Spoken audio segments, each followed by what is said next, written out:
Hey, we are back with Death Unto Madness. This is episode 35, I believe. It's something like that. And we're here. We're quickly approaching the end of Death Unto Madness, I feel, but I think we have a good 2, 3, maybe 4 sessions left, depending on how things go. But let's I think the first thing we see, I have a little scene for us to start off with before we jump into beliefs and instincts and whatnot. So we see something pop up on the screen, and it's a few weeks earlier. Some text pop up on the screen. We see the city of Kyrides, an aerial shot of the city of Kyrides, and the text that comes up on the screen saying several weeks earlier. And then it hard cuts to the palace, right, with the tribunal there, and Titan is walking. No, I think we just see the tail end of a conversation he's having with the tribunal, and he's saying, "What do you mean I'm fired?" That's the first line we get from Titan, and the tribunal basically says, "Well, not only did your I think this is Gorgas talking, the lead of the tribunal, big 7-foot tall dude. He says, because of your actions, alienating our most esteemed and honored general, and killing his soldiers, generally causing havoc in Kyrides, trying to accomplish a full mission that none of us were even convinced on to begin with. We are stripping you of your rank and banishing you from the city of Kyrides henceforth." And Titan is just like shocked. And he says, "I have given years of my life to this city, and you're just going to throw me away like garbage?" And the leader of the tribunal says, "Yes, that's exactly what we're saying, Titan. Leave at once. Soldiers will escort you to the border." And we see Titan generally just distraught and very I don't know what to do. And he's walking out, and then we get another hard cut, and when we see present day, and we are seeing Sinia. And we see Cyrillus, right, in all of his Sith Lord-esque glory, still a gaping wound in his neck, and he's in the palace of Sinia, on his throne, surrounded by his weird priests and assassins and soldiers. And Titan, a beaten, bloodied Titan, is thrown in front of him. And Cyrillus says, "What are you doing back here, Titan? I told you." I forgot Cyrillus has a raspy voice now.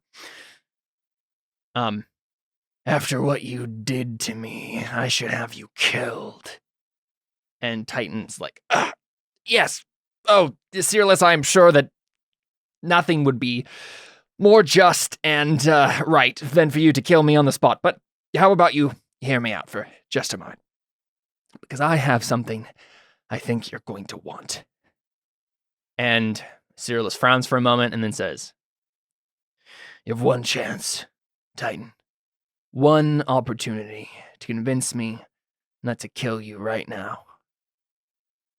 And Titan says, "Oh, believe me, Cyrillus, I think this is just what you're looking for." And then we fade away from that scene, and we'll jump to beliefs and instincts while the credits are rolling. The intro sequence is happening. So Alpheus, let's jump into this. So, actually, real quick, let me glance at everybody else's. I know Maya and Avra particularly had beliefs that just made sense to do on the boat. So, for example, Maya was teaching her son to be charismatic. She wanted to make good on her deal with Joser and get right with the Father of the Gods. Looks like she has a belief about Avra now. And then she has some other things to like prepare that she wants to do to prepare for what's happening in Sinia. Avra also has like beliefs about her new bird, about Balthazar, and then about like consulting the Irida and like getting in contact with Ophelia and helping Ophelia with their weird mind link connection that they have right now. Joseph, what about you? Obviously we'll read through things properly, but where were you in the dichotomy between things to do before Sinia and things to do in the process of taking Sinia? I have adapted mine to be pre-Sinia. Pre-Sinia. Okay, I think that's what we should just focus on then, because I think everybody has things that they can do. Let's just figure out something that Alpheus can do, while they're en route to Sinia, because you guys didn't teleport. Joser just made it go very fast, so there is still travel time that's happening here. It's just expedited. The process has been expedited. It's been expedited, rather. So right now you have, I feel guilty for Titan kidnapping Ben, so I will do everything I can to keep him safe and establish him as the rightful king. That was the one that I was having trouble when I was making some notes today about the session. I don't know how Alpheus works on that, mainly because it's not like Alpheus can be his bodyguard, right? He's not good at that sort of thing. Alpheus's main strengths lie in politicking, but in the next bit here, I don't know how much politicking there is. So I did have one idea, and let me know if you're interested in this, Chad. I think there could be a possibility for, while this general like chaos of battle is happening, this invasion, if Alpheus can find a way to get into Sinia and go to the whatever remains of the government and try to basically rally them to help open the gates of the city, to like let Ben in and generally just like be on his side when Ben finally quote unquote takes over Sinia. I could see you like going to all your former blue robe people, whoever remains of the like maybe puppet government that Ophelia / Cyrillus set up. I could see something like that being something we do. Obviously, that's like in Sinia still, but would you be interested in something like that? You muted, by the way. I thought everyone in Sinia was like crazy. Yes, that'll be part of the issue. You would have to figure out a way to convince crazy people to do stuff.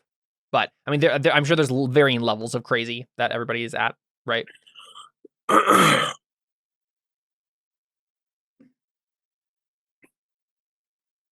I mean, I guess. I don't know.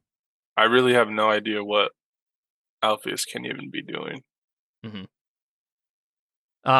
You also have your belief number 2. I hate Titan for murdering my father, so I will work to gather allies against him and see him dead. Yeah, but Titan's in Sinia right now, so are we gonna get there today, or we could if depending on how fast this stuff goes. And there's there's also like some of these beliefs like Avra's could be done while the invasion of Sinia is happening too. There's just at least a handful that for sure need to happen before you get to Sinia, but there'll be some bleed over, I think. Other things I can think about for Alpheus is like helping just in general plan the like help Spiridon do his strategy stuff. You have like don't you have like town-wise, and because like one of the things that will need to happen is like Caruzia and the Jugati will have to be taken care of too. So there could be aspects of that you could, if you just want to like tie yourself to Spiridon for this session and just be like, I'll help him with whatever he's doing. That could be a thing as he plans his strategies. Because your skills are bureaucracy, contract-wise, etiquette, falsehood, mending, persuasion, read, rule of law, town-wise, weaponsmith, and right. Probably the clearest thing, if we could figure out something. Is there an NPC in this convoy that's heading to Sinia right now that you would need to that you would want or need to convince of something? To convince of something.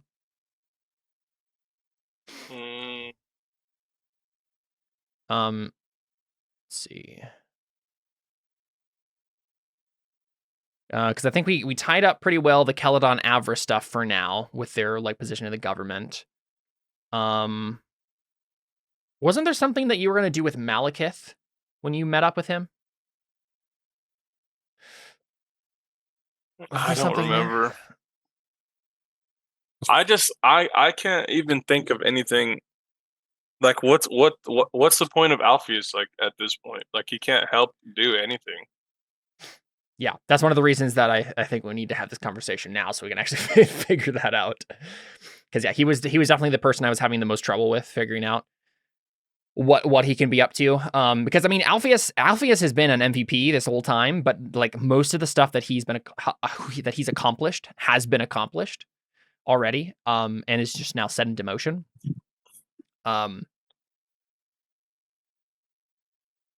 I mean, so I think maybe if you don't have any ideas today for him for what he could do, maybe you could just make all your beliefs tied to other people and just be like, I'm going to help Maya with what she's going to do. I'm going to help Avra with what she's going to do. I'm going to help Joser with what he's going to do. Right? Just find ways that we can tie Alpheus. Then can we just hear? Can I go last? Hear everybody else's. Yeah. That makes sense.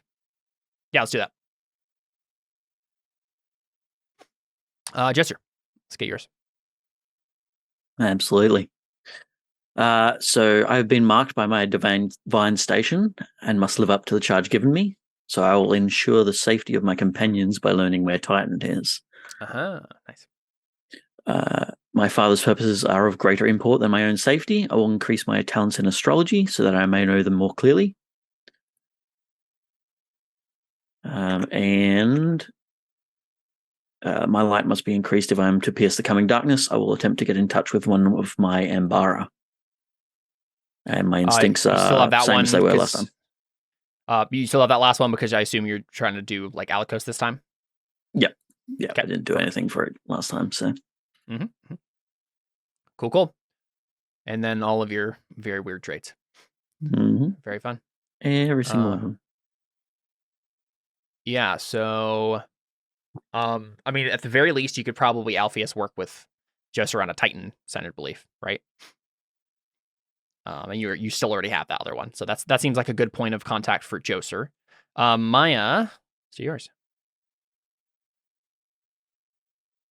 I'll do whatever it takes to elevate my son to place a prophet king. I will teach him how to be charismatic. I need to make my soul right with the Father. I will make good on my deal with Joser and look within. Nice. I want a relationship with my sister. I will convince her to train me in falconry after we reclaim Sinia. Nice. My husband needs to stay safe. I will find someone to guard my husband during the battle. Very fun. Instincts. I will always put my family first, no matter what. Never back down from a challenge. Always be helping from behind the scenes. Very fun. Yep. The one that seems to make the most sense here for you, Alpheus, is maybe helping teach Ben, right? Coming alongside Maya and preparing him to be a king. Mm-hmm. Well, I could teach him how to persuade people to do what he wants. Mm-hmm. Yeah, I mean, I feel like that's kind of like the advisor. Yeah, role, I right? would say maybe we can. So I would say rewrite belief number 2 to be Joser centered, right? Like be like, oh, Joser's. Because I mean, you already have like the like find allies against Titan. So honestly, maybe you can just keep that as is and just like try to get Joser on board with your revenge against Titan, and we can tie those things together. And then with Maya, you can rewrite your first belief to be, you know, like this is like I care about Ben, so I'm going to help Maya with what she's doing, right? Sort of a thing. And then Avra, I think she's dealing with Finn. So can I try to convince Joser to help me kill Titan? Is that something he would be able to attempt to do, Josh? Yep. Okay. Nice. All right. Sounds good to me. So then Avra's are, I believe that with the help of the Irida and Ophelia, I can stop what is coming. I will consult the Irida for our next step. I believe Alikos is meant to return to life. I will find for a way to assist him. I will look for a way to assist him, sorry. I believe a lady is not noble without a bird on her arm. I will win over Balthazar. Instincts, if I have a task beyond my specialty, then I seek the advice of someone more competent. If I have a question, then I will consult answers from the Irida. If I don't know someone's intentions, I will not reveal my secrets. not sure about the Avra stuff. Whether or not there's a connection point there for you. But maybe say, Avra, you know what? I've decided that bird should also be a male thing. You should teach me and falconry too. No, I don't want to do that. Yeah. Well, it seems like everyone's a Christian in the game except for Alpheus, right? Yeah, we're definitely getting there. Where everybody's turning to the Father of the Gods. Yeah. So how can I work on that without because I don't have any skill related to that. Mm-hmm, mm-hmm. So Maya, this time we talked about her belief sort of centered on this, and I posited that it should be like an ugly truth. Right? She's trying to ugly truth herself, sort of, or God, or whatever. Right? There's she has to really dig down deep and find who is she and where does she stand in all of this, and is she willing to actually let go of her pride and that sort of thing, right? Repentance. Mm-hmm. Alpheus could do something similar. I'm trying to remember. You and Joser had a thing last time with yeah, I was thinking of making something like that, so a belief where Alpheus is spurred by that little mission to build the dagger, and it's piqued his interest in Joser and all that. Yeah. Let's see if we can figure out an actionable belief there. So what are your skills? Alpheus again. Etiquette, falsehood, mending, persuasion, read rule of law, town-wise. I mean, it depends on how things go.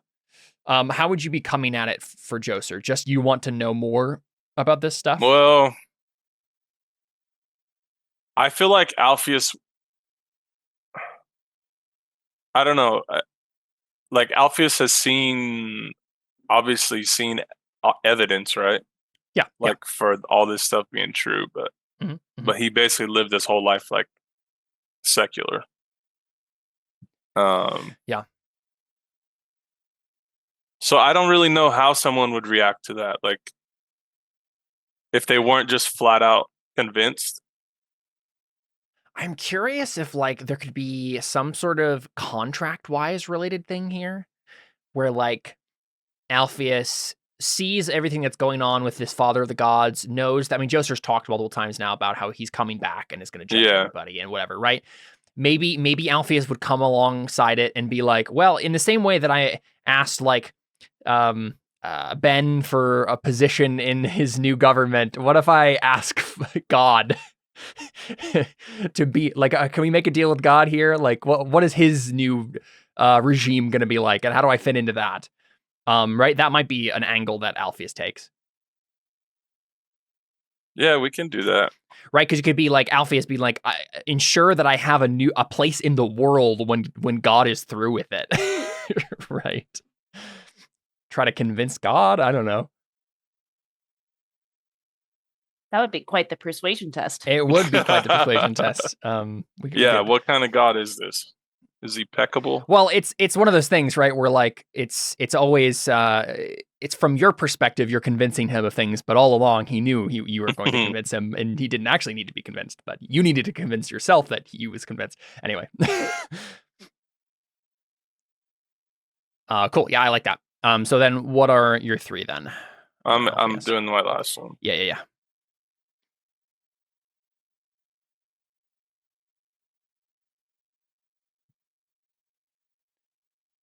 That'd be really funny. Now I really want to see Alpheus get in a duel of wits with God. Well, there are literally traits in the game that tell us what happens when you get into a duel of wits with a all-powerful deity. Yeah. There are different levels. Yep. If you got into a duel of wits with Joser, for example, he has a trait that allows him to automatically get a minor compromise because he's a god. And then there's the highest level trait where it's you always get a major compromise as the god, no matter how the duel of wits goes. So. All right. So my beliefs are I feel guilty for Titan kidnapping Ben, so I'll do everything I can to keep him safe and establish him as the rightful king. I hate Titan for murdering my father, and he is a threat to Ben's future rule.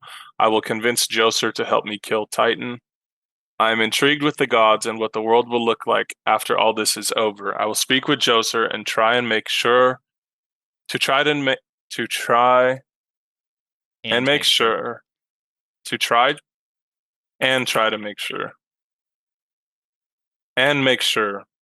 I think the way you had it written was fine, but yeah, it is like a weird way to say it. And try to make sure my place is secure in this new world to come. Nice. Instincts. Always try to talk my way out of trouble. Always treat others of the lower classes with respect. Always ensure that those I trust are lifted up. And my traits are cramped hands, pragmatic, impulsive, catalyst, stubborn, driven, handshaker. I'm excited for if this god thing pans out for you, Alpheus, getting fate for always try to talk my way out of trouble and a persona for catalyst, depending on how everything goes. Oh, yeah. I'll convince him to just kill Titan himself. There you go. All right, cool. Yeah. I think that's a good direction for the session for everybody.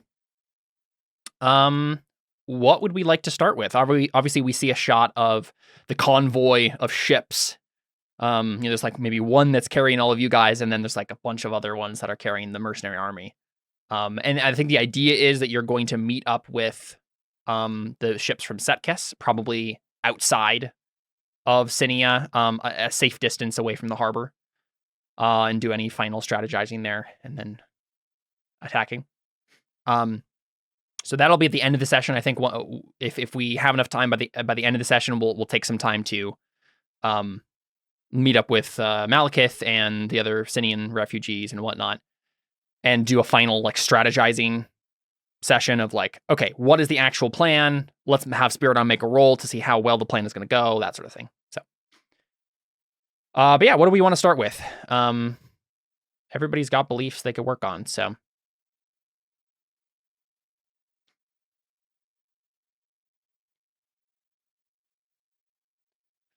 I don't have a preference. I don't I'll go know. first. Yeah, go ahead, Maya. I don't know. Who should I start with should I just start with myself? I don't know. That might be something to lead up to, especially if Alpheus is also going to get tied into this whole thing, and that might be, depending on how that goes, it could be let me ugly truth my son first. There you go. I don't know. Right. Gosh, I don't know how I can make this an ugly truth with him, though. What am I going to ugly truth him with? It will teach him how to be charismatic. I think the idea is that you are doing... well, I already have a persuasion going for him. Well, you were doing child rearing, right? You did child rearing as if it was an instruction to teach him persuasion, right? Right. How many days did we have for that? 9, I think. Yeah, morning of the 9th day. Okay. Yeah, we probably... I don't think it's been 9 days already. Not. So...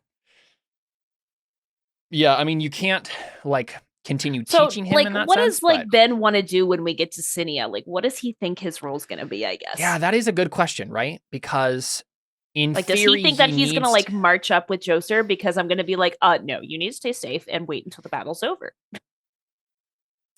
Yeah, I think that is going to be a conflict, actually, because this is the thing. Okay, so I think we open up on Maya and Ben having a persuasion lesson, right? You're doing your child rearing to like teach him how to be like, okay, stand up straight and project your voice, like those sorts of like speaking techniques and other things like that, right? I guess that'd be oratory, but same diff. And he's listening to your instructions well, right? You succeeded on the test, so he's learning quickly. But at one point maybe you say something that would trigger that. Maybe you make a comment along the lines of, well, you won't actually be in front of everyone during this whole thing, but, and then you can tell like he frowns, right? And then seems to react to that statement. What would you say in response? Well, I guess the question is, so like because I guess we just like haven't talked about it, but I mean, Maya's under the assumption that like, like once like the dust has settled, that's when you're going to come in and like, we're going to announce you as king. That's always been the insinuation, but I think Ben has had a different idea. Right? Okay, got it. Yeah. And so she just kind of looks at him and she just says, "Do you have questions about that, honey?" Yeah. He says, "Mother, the people are counting on me. I don't know if any of this works the way that we want it to unless I'm actually visible during this whole thing. We're going to be going up against what is likely to be hordes of maddened soldiers. And which even is exactly the bravest, why you need to stay safe during this even time. the bravest warriors would break in that sort of situation. But honey, that's not unless your job. They have a beacon, Mother. I know, honey, and that's going to be your father and Joser's job, not yours. Your job is to continue the city after the dust has settled. Let Joser and your father handle giving the Sinians hope. They're literal gods. You trust them? Yes, Mother? Yes, of course. Then don't you trust them with my safety? No. That actually sounded like Ben was making a roll, but I know. She's like, I know. Trying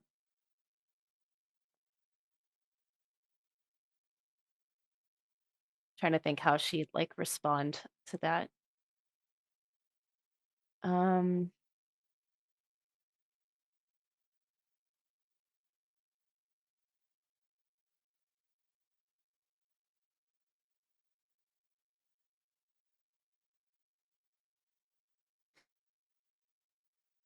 And I don't think she's necessarily hesitating like I am. I'm just trying to like think how she would like word it. But she would say something along the lines of like, I understand what you're saying. But the truth is that as much as I trust your father and I trust Joser, they may not be able to protect you. Those total goofballs, right? Although Malekith isn't that silly. It's just Joser. Yeah, I mean, Joser has a bad influence on him. Anytime he has been goofy, it's because of Joser. So, yeah. So, as much as I trust them, the reality is that they have to protect those that are fighting. You don't have any fighting skills to defend yourself. Well, wait, I'm a god. Why don't they just unlock faith in me? I'll be a god too. We've been doing it to everybody else. No, I don't think so.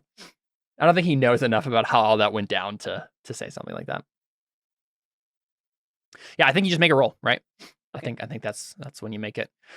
And I think like this will be double-edged, right? Like you'll get what you want if you succeed here, but I think he has a point that it will be harder if there's comes like a moment where they need good morale, and like Ben would be a great person to be that kind of like herald of a beacon for the people.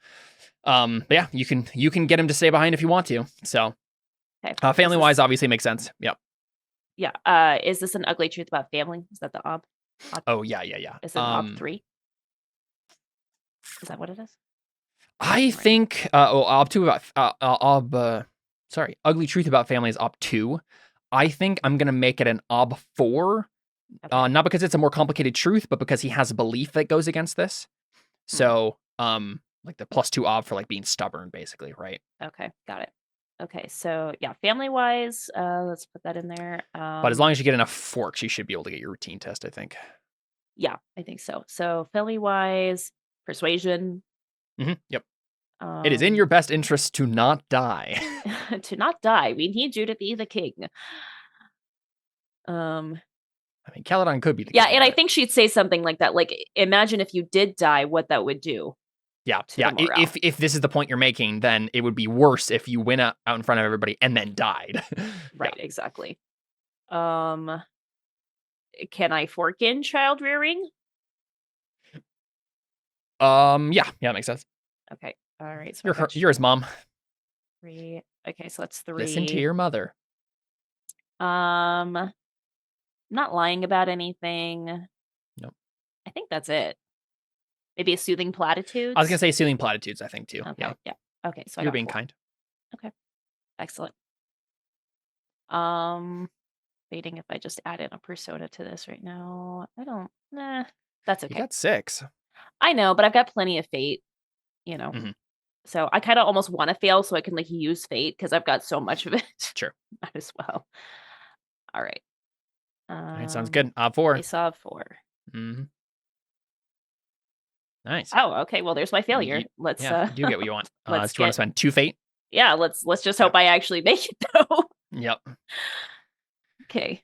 The odds are in your favor, but we'll see. All right. Well, you never know. It's like a 75% chance? Something like that, yeah. Remaining of 1. Dice 2. Yeah. Nice. There we go. That's all I need. Yep, all you needed. Very fun. Yeah, so you upgraded your ugly truth, Maya? I sure did. Nice. Which is what I'm gonna need to get my soul right. Mm-hmm. Yeah, you see this look of I like it probably would have been cool for Ben to do that, but the more I'm thinking about it, I think you do have the right answer here. And I think we see that narratively, we see this beat of like him like coming to understand that and nodding not only at like, okay, my mom's telling me to do this, but also like just the wisdom of someone older and wiser than him just in general, and how he you see him be very kingly in this moment, right? Where he understands that like there is a way to go about doing things like this that aren't reckless, but still like he doesn't have to be out in front necessarily to be a symbol of hope for these people. The more important thing is that after the dust settles, he is there to actually become the king he needs to be. He's not the king he could be now.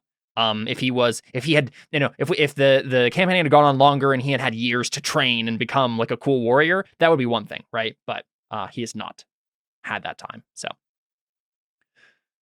yeah, so he nods and he says, "I understand, Mother." And then he hugs you.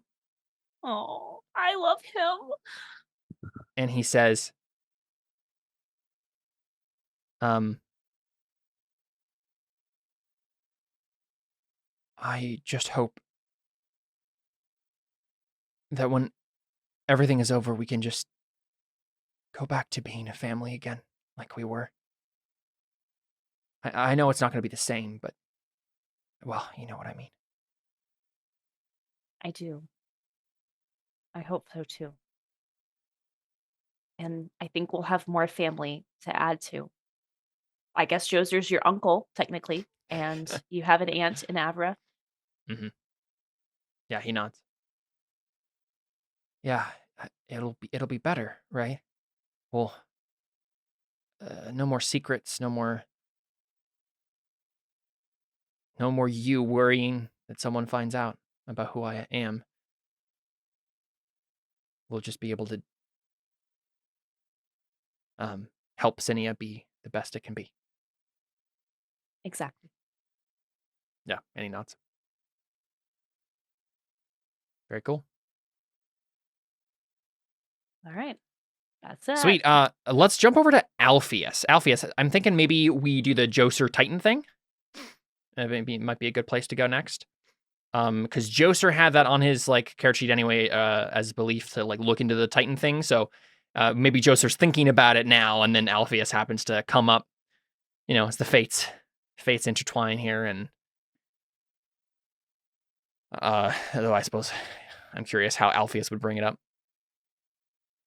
Well, what's Joser doing right now? Good question. I assume everybody's just kind of preparing. We're just on the boat. Mm-hmm, yeah. Zooming through the ocean. Pretty much. If this was a less serious game, then when Alyssa was talking about Joseph being kind of wacky, he would have been in the background looking over the side of the ship, doing like a wacky inflatable arm flailing tube man, doing something or other faith related.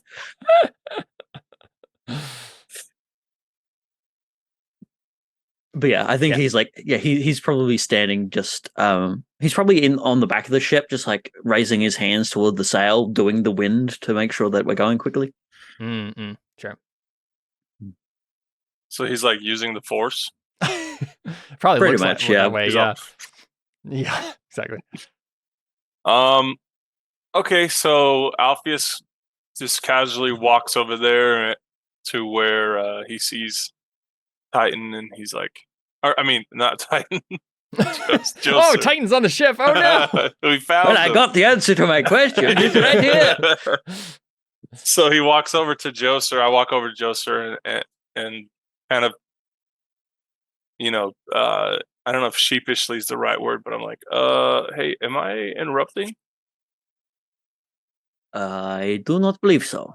Mainly, the job is mainly done. I am just maintaining it. I could do with the distraction. So, Joser, I have a question, and I don't really know you that well, so I don't know what your ethics are, but I want your help with something. And that something is called Titan. Mm-hmm. And look, I hate him, and I want him dead. So, can you help me? Well, in terms of my ethics, I have already attempted to kill him once. A second time shouldn't be too much of an issue. You did? Yes, I believe you escaped his clutches due to a storm. Guess who has control over the storms? You're joking. That was you? Yes. Pronounce the storm on Coyotes, on Titan of the Blade. Well then, but the eye shall be Benesha. Well then, let's do it again. Drop a lightning bolt on that guy. Well, first I would have to know where he is. How do we find? I'm sure you can find out. I can certainly try. So you're telling me that if you could find him, you could just drop. Could you drop like a giant hail on him? Again, I could try. I mean, last time I did try to target him and he did not yet die. But, And Alpheus, you remember like a big lightning bolt almost hitting Titan, but missing. Man, if you would just hit him back then. Yes, unfortunately, I am but in this mortal form. Otherwise, I would have smote him entirely. But, I'm not quite as accurate as I would like. Well, how can I help? Do you want me to leave you alone so you can focus on finding him? Joser steps away and said, "Oh, can you do this for me?" Into the sails. Yes. Well, let me find out where he is, and then I may have something for you. Okay, so do I just let him do that and then come back later? Yeah. Okay. In fact, he'll just do it now, because it doesn't take him much time. He just he wants it. So yeah, I'll try a astrology to see where he is. Yeah, unfortunately, I don't think Alpheus has any skills that could help your astrology, but oh well. I suppose in technical reality, he could just go steal the Irida from Avra and just fork and read, but I don't really think that's actually going to do as much help as the game says it probably would. Yeah. He doesn't have the trait for that. Yep, I don't think Thalia has anything helpful either. So I shall attempt it with my regular rolls. Sadiq might. Sadiq can fork in doctrine. Or help you with doctrine. So astrology, and then my usual forks +1 is 4. You're just getting the guidance, answer a question sort of thing. Yep. No Arthur, base obstacle 4. Nice. Ta-da. Yeah, so I mean, you probably see what we saw at the beginning of the game, right? The little snippets of Titan when he's up to. He's in Sinia working with Cyrillus, but I think this astrology roll also tells you that because things are getting kind of crazy right now with Dardanus's power growing, like Sinia, and there's so many mad people in Sinia right now, like you will not be able to just like smote him from afar here.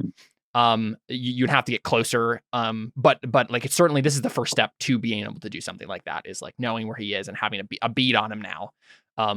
But there's still like a power, like if you did like an Ob 10 miracle, then yeah, maybe we can talk. But in theory of like doing normal sort of like even your like weather sense or whatever probably isn't going to work because of Dardanus's influence on the city of Sinia right now. It's kind of so he cloaked until you can't guys take it just back. do lightning on him. Not right now, at least. How did Titan even get there so fast, man? I mean, he literally like went back to Kyries immediately after what you guys were doing, and then just like left. Yeah. Right. Oh yeah, it was like a flashback. Yeah, last we saw him, he was at Kyries, so he basically went back to the city and then left. Yeah. And then just left immediately. Yeah. And he hasn't had a big detour to Nema, so. in fact, we went further away from Sinia to get to Nema, so. Yep, exactly. Speaking of, I just need to check Alpheus's skills again. Ta-da-da. Can you, if you could get me to speak to this guy who's blocking your powers, I can get him to let up for a second. Yes, I wish. He is not particularly of the persuadable type. He is literally the god of madness, but yeah, quite crazy at this point. I have to say, Joser and Alpheus could be a pretty good team, though. Joser getting him in touch with the gods and just like rapping. Honestly, Joser, we circled up some gods earlier this season. That could be a fun thing if you're just like, hey, Alpheus, talk to them for me. I will. I'll risk it all. Pretty fun. Actually, I think I may have an idea. I may just have an idea. Are you talking to Alpheus? Am I still watching you? Okay. Mm-hmm. Okay. So the issue is he is currently in Sinia. Titan's in Sinia. Indeed, yes. Quite the problem. That's where we're going. Mm-hmm. So maybe we'll just have to get him when we get there. Possibly. I had a thought, but I may need your assistance on it. I am a wondrous public speaker, but when it comes to persuading people one-on-one, I find it hard to relate to them in a meaningful way. And you did tell me to use my mouth for good, my voice. Yes, indeed. And I perhaps know exactly the person to talk to. It has been some time since I actually talked to them. And the last time I checked, they did not return my calls. But who is this? Recently who we is did this person? Get in touch with them more professionally.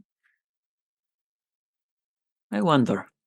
I mean, Joser, you could also just do like not even one person. You could set up a whole little council of people you might want to be persuaded by Alpheus, right? Speak to them all at once. I have one in particular I would like you to talk to first, but then perhaps we could branch things out. Where do we find this guy? How do we get in touch with him? And Joseph bows his head, and I'm going to try to get in contact with Ness on her. Okay. Yep. So you made a circles roll on her last time and failed. Mm-hmm. So are you just trying to like faith connect Alpheus right now, or making another circles test and hoping she's more amiable after you saved her life?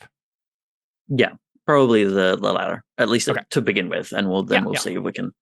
Then you might. I'll try and miracle in. Yeah. Yeah. Then one of the angels from the shield wall will turn around and like knock and see if she's home. Yep. Cool. Yeah. What did we do last time for that circles test? Circles test. I'm looking at it now. It was Op 3. 3. Yep. Seems right to me. Circumstances have changed, but I don't think that ob has changed. So. Absolutely. By the looks of that, it was a 3 + 2 circles. Yeah, for your god reputation or whatever. Only it's now a 4 + 2 circles, thanks to circles increasing. So 2 helps. No other nice ob 3. Close. No 6s, so coin flip it. Yeah, I'll coin flip it. I've got enough fate. Most people do. Burning Wheel. We need to do conflicts more often. Nope. Fights and duel of wits and she just doesn't want to talk to me. Yeah, she's kind of barricaded herself in her house and cut her phone lines and wearing a tinfoil hat. Man, she really does not want to talk to me. That's why I want you to talk to her. Tell her it's me. I don't know how to. I can't call her. That's true. Give me a moment. I will try and get in touch with her.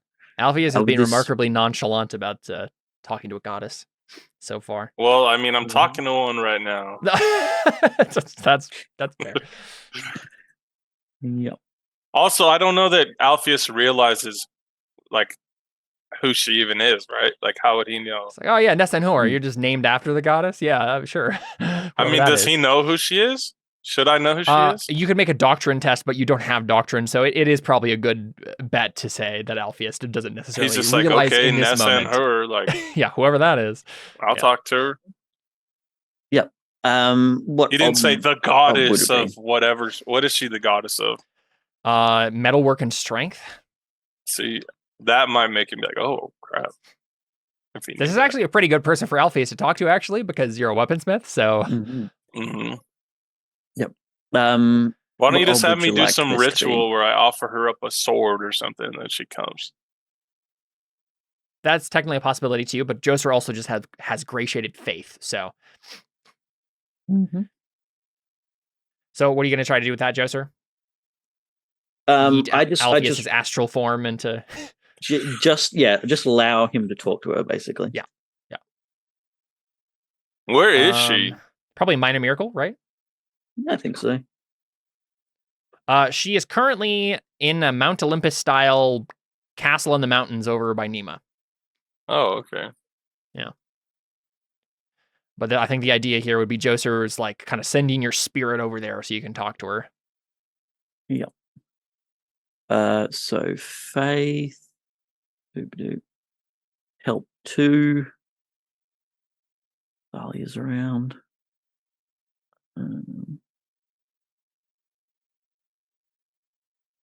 Did any of the priests of Nessanhur come with us? I don't think so. Like I think they took their duty of protecting their temple and / blowing it up pretty seriously. I don't know. Like you didn't make a specific roll to get any of them to come with you? No, I just thought it was kind of silly of them all to sacrifice themselves when the whole point was we want them to still have worshippers. Right. I mean, they weren't all sacrificing themselves, but I don't know if they would come with you either, right? Yeah. I mean, you do have some quote-unquote worshippers of Nessanhur with you because the mercenary groups always have enchanters, have relic makers that come along and make magical weapons and stuff for their troops. But all good. So just to help there. But that's more like military chaplains as opposed to tried and true priests.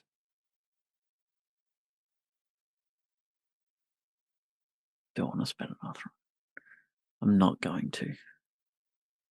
I need to actually increase my faith, so I'm going to save it for that. Base obstacle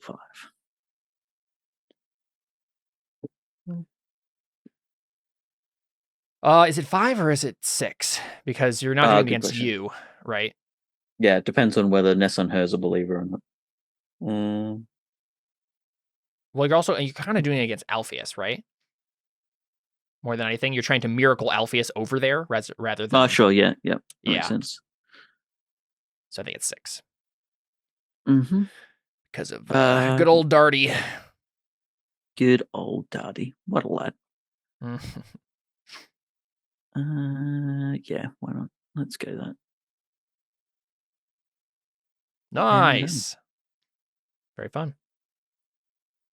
Yeah, so I think so Josa goes, well, she is not answering my regular connection. But we are, and he like looks back the way we've come. We are relatively close to her palace. Give me a moment. And he just like grabs you by the back of the neck and then just shoves you, but most of you doesn't go anywhere. Yeah, your body stays there, but like suddenly your spirit gets shunted out of you. And then suddenly, Alpheus, you're just kind of streaming across the ocean again. And in a blink, in a matter of a blink, you're now standing in front of a mountain. And there's like a big palace in front of you. And like, yeah. But it's like my spirit or something. Yeah, exactly. He basically astral projected you over there. And then, Josa, with the body still there, will go, may your words be true. And he'll try and give him some extra dice. Yeah. Is that a steal test? For getting teleported across the ocean? It certainly is, but it probably doesn't matter that we roll it. We can just mark that you did have one, because you're going to hesitate and then nothing's bad's going to happen. Which kind? Good question. I should actually have them listed there. Like the types of obs. So it could be, let's see, what is this considered? Being in the presence of the divine is ob 10. That's probably the one you're going to end up marking here. So you can mark a challenging, which you don't need. Yeah, you only need routines. I don't think anything that's going to happen to you here is a routine test. So I've witnessed violence many times. You very much have. Yeah. Yeah, you need like oh yeah. Did you witness violence in the last several sessions though? Not last time. I don't remember. It's okay. Yeah. We probably have missed steel tests for people in the past.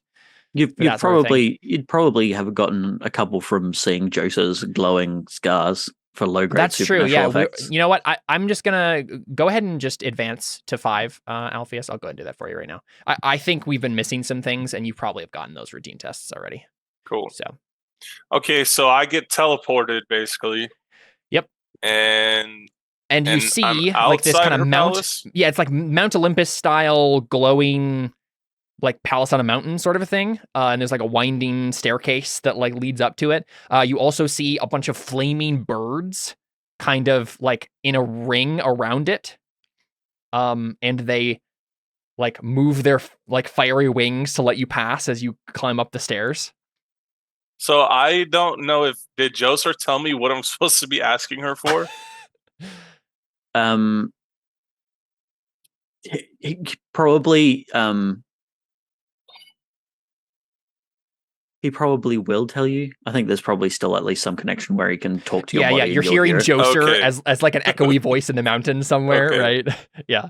So I just start walking up the stairs and I'm looking around like, what the heck is going on? Where am I? Yeah, and you see a bunch of iconography of twins, right? So a woman who has like a big hammer and an anvil and is banging on things like some carvings and vases on pedestals, various art, both up the stair, like along the staircase and like on the door and whatnot as you're like getting closer, and then a male figure that has like musical instruments and it's kind of like our version of Apollo and Artemis, right? Is these twins. But all of the male iconography has been like weirdly scratched out. As if someone came through literally with like a big piece of metal and just scratched out his face. Yeah. But yeah, I think the door opens at the slightest touch. And you maybe are like tentatively wandering the halls for a moment before you hear the of like a hammer on an anvil somewhere. Anvil? Yeah. Okay, so I hear that, and it's the only thing I hear, so I walk towards it. Yep. And you come to like a big chamber with a huge anvil, huge hammer in the hands of a huge woman, right? She has normal proportions, but she's like she's a giant, right? Yeah. And women hide muscle better than men, so it's not like she's a bodybuilder or anything, but she certainly has some strength to her. She's, banging this metal out, and she's making. Did we say that she was like making armor for herself or something? I think we said that last time. There was an idea floated that we would make armor for her, but I think that makes sense that she's started to do it. Anyway. She's trying to make some enchanted armor to protect herself against. So she knows this battle's coming. At the very least, she's trying to make sure she comes out of it alive. Yeah. Right? You don't see a lot of weapons that she's making. She's not like making weapons for an army, but she's certainly trying to keep herself safe. She seems nervous and anxious. She's sweating, obviously from being a weaponsmith or an armor smith in this moment, but she's also, you can tell there's just like an anxiety to her face and a bloodshotness around her eyes. She hasn't slept, and you don't know how gods work exactly with that sort of thing, but that's what it looks like to you. So am I far enough away from her that I can like whisper to Joser and be like, I think so. And she's distracted right now. So yeah. So what am I supposed to talk to her about? I need an enchantment made. An enchantment that she is likely the only person who could actually do it. If you show her the sketch, I think she should understand. Did you give me it out of character? Did you give me a sketch? I gave you a sketch when you made the dagger for me. Oh, yeah. Okay. So I walk up towards her and say, I'm trying to think of what Alpha say. Like, excuse me, hello. Well, this is Alpheus's thing. You want to make an etiquette test? Yeah, because I don't know what he would do. Does he know? I don't think he would even know. Well, yeah, I mean, it's like the same thing that Abra did before, shocked, right? Like he's seen a ginormous woman. Mm-hmm, mm-hmm. It's an Ob 5 etiquette test for gods, right? That's what we've decided. So go for it. And can I get can I get some dice from Joser? How many dice? I can get you definitely one. Oh, wait, hang on. It's an Ob 5 test, you said? Ob 5, yep. Okay, I'm going to help with astrology. Very good.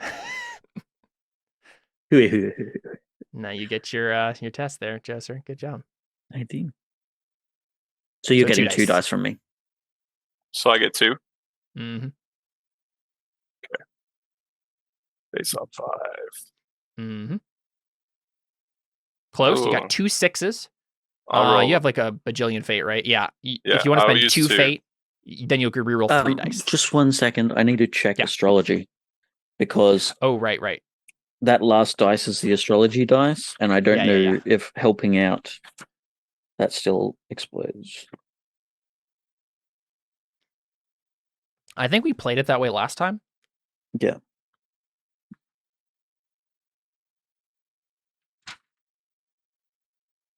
I don't think it says, but it says fork.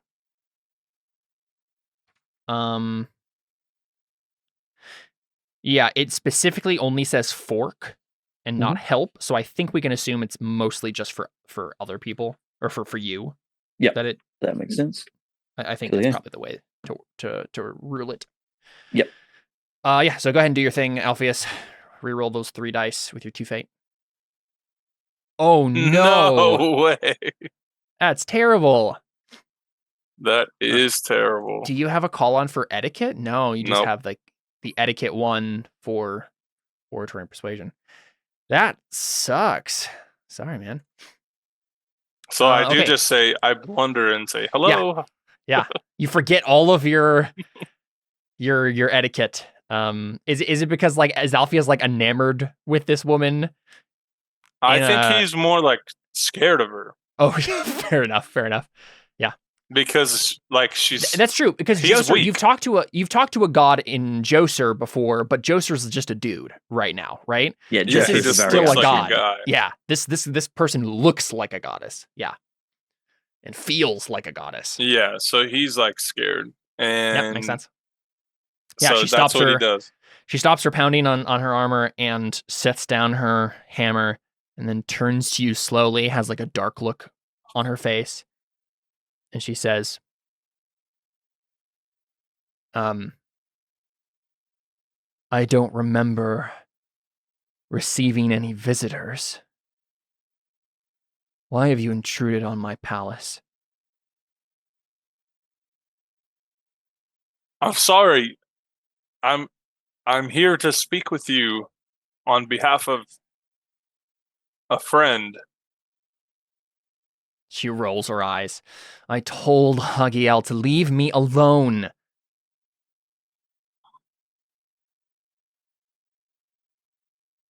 So what am I supposed to ask her? I need to get an enchantment. Okay. Mm-hmm. I just bring one simple request that you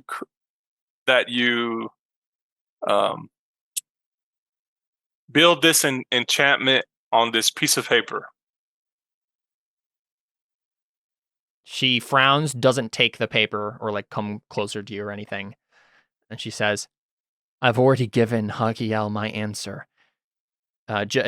Sending another one of his lackeys isn't going to convince me.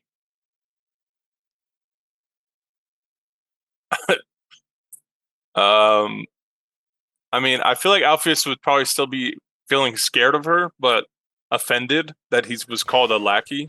Yeah. And so he says, excuse me, I am no lackey. I'm here because we need your help. And you're here building armor while the world burns?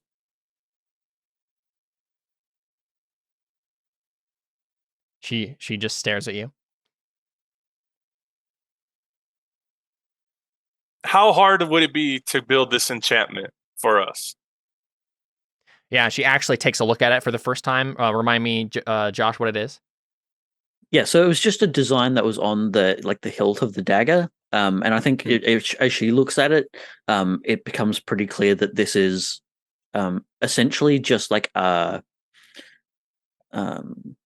what's the word? Like it's meant to channel divine power. Mm-hmm. So essentially, my thought was that if Alpheus encounters like Titan, and Joser's not there, then I can do miracles to try and still assist. Yeah, Alpheus. Yeah. Allow your influence to spread to whoever has the dagger. Okay. So what were you guys trying to get in touch with her about before? The same thing? Or something else? Joser, I think, was just in general trying to get in touch with her to help with the coming conflict, like to be on his side and stuff. So do we want to ask her that too? Or no? Again? Because that's probably what she expected me to be there for, right? I think so, yeah.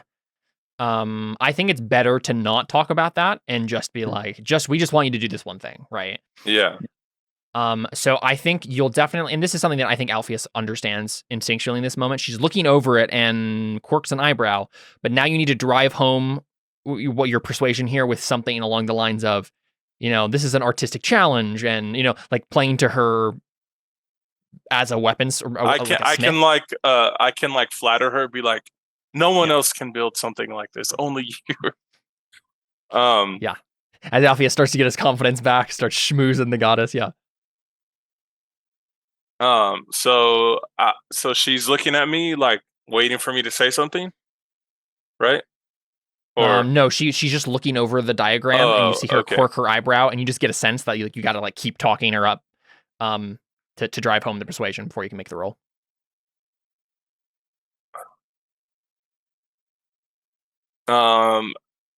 Alpheus says, forgive me for not knowing the proper etiquette. I believe your name is Nesanhur. You are the goddess of metalworking, are you not? I am. As a metal worker myself, I understand how, or I understand the pride of creating something beautiful and capable of great things. And so I know that you'll appreciate what can be accomplished through this one simple task we're requesting from you. I'm sure you expected me to be here asking for something much greater than a simple enchantment. Yeah. Yeah, go ahead and make the roll. Okay. We'll see if that works. We'll see. Okay, I think this is gonna be an 8. Like, I think she probably has like a normal, she like, really doesn't. Strong will of 6, but it's white shaded, right? So like, it increases the op there. Okay. So since I failed etiquette, can I not fork it into this? Yeah, I don't think so. Okay. Can I fork in weaponsmith?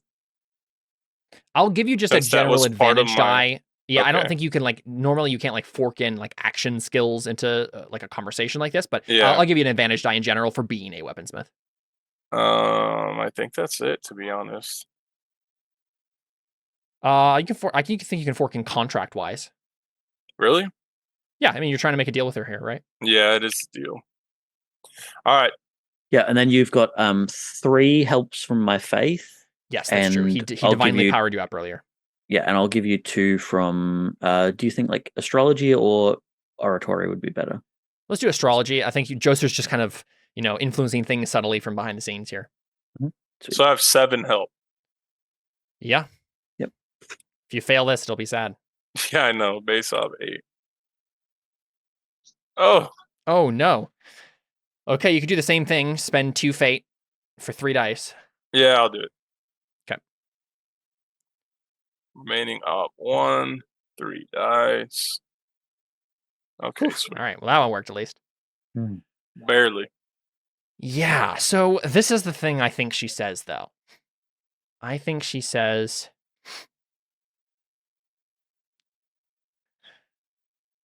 while I would like to help, well, I would love to help Hagiel out with a project like this, I'm afraid I'm too busy.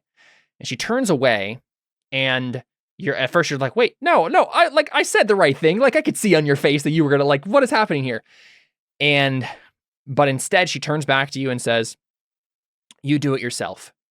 And she just, like, waves her hand, and suddenly, Alpheus, you are magically bestowed a gray shade enchanting skill.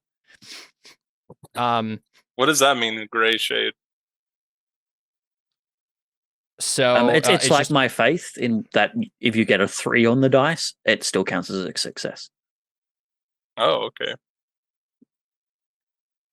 Let's see. Roll a d6 for me, Alpheus. Can I just roll a fate die? Yeah, go ahead. I think there's actually a spot to the die of fate right above your skills. Oh, yeah, okay, that works too. Perfect. 6. All right, you get a G6. Congrats. What does that mean? You have a 6 in it. So this is temporary, right? Like, this is as if she, like, did some sort of art magic thing to temporarily grant you a skill. I think probably what it is she just, like, I don't think you can actually make an enchantment like this in Burning Will rules, like, where you give the enchanting skill to someone, but she's a god, so she can break the rules. She just, like, throws you a medallion that she's made, where as long as you're wearing the medallion, you have this skill, like, just magically imbued upon you.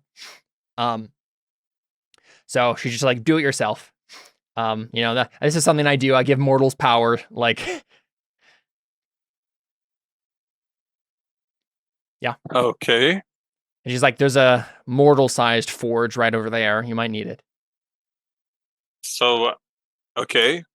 So I can touch things in this place? Yeah, I think enough to do the thing you need to do. Yeah. Okay. Okay, so what is, Joser, what did you want this to be, enchanting-wise, exactly? Oh, right, yeah, connected to, so your faith can kind of go through it. Okay. Just a channel. Yep. Let's see what that would be in the enchanting rules. Let's see. Probably maybe something like trait transference or something, where it's like as if, like, it will still be you rolling. I'm fine with that, but it's as if Alpheus had faith or something. Mm-hmm. So let's do... the point value of faith is ob 5, yeah. To buy it? Okay, yeah. Yeah.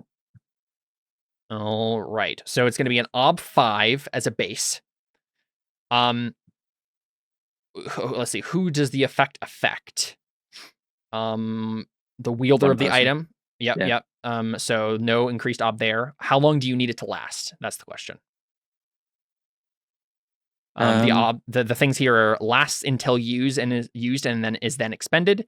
Only lasts until the end of the session. Specific physical condition.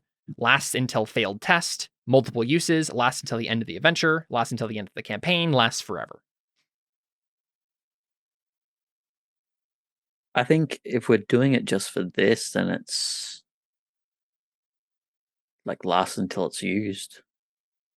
So you just need it to do once, basically, one miracle through it. I think so.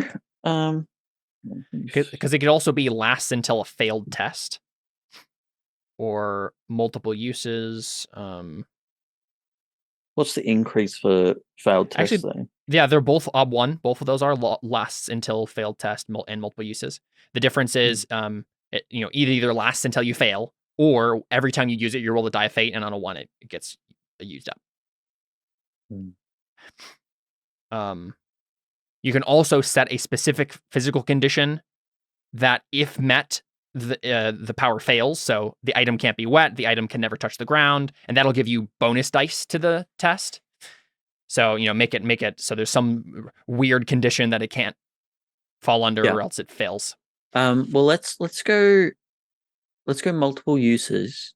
Mm-hmm. And for the condition, it fails when Titan's dead. Like, that's the only thing that Joseph wants this to achieve. Yeah, that makes sense. Sure. Yep. Makes sense to me. So what do I need to roll to build this thing? You will, yes. Let's see. But it's an enchantment roll. So right now it's at ob 6. And you will get an extra 2 dice because Joser is wanting it set up so that it will fail as soon as Titan is dead. So do I have enchanting forever now, or only for this? I think it's expected that you'll give this back to her eventually, but can I steal it? I don't know. You could try. I don't think Alpheus knows whether or not she's expecting you to walk out of here with it. You'll probably have to ask her or just try. So let's see. Duration of the effect. It's just one conflict or series of tests, right? It's just like whatever you need to do to kill Titan. Yeah. So no increased test there, or no increased op there. And then what triggers the enchantment? No trigger. You can control it with thought. Is there a verbal, somatic, or conditional trigger? Must be touching the bearer. Some sort of crazy ritual.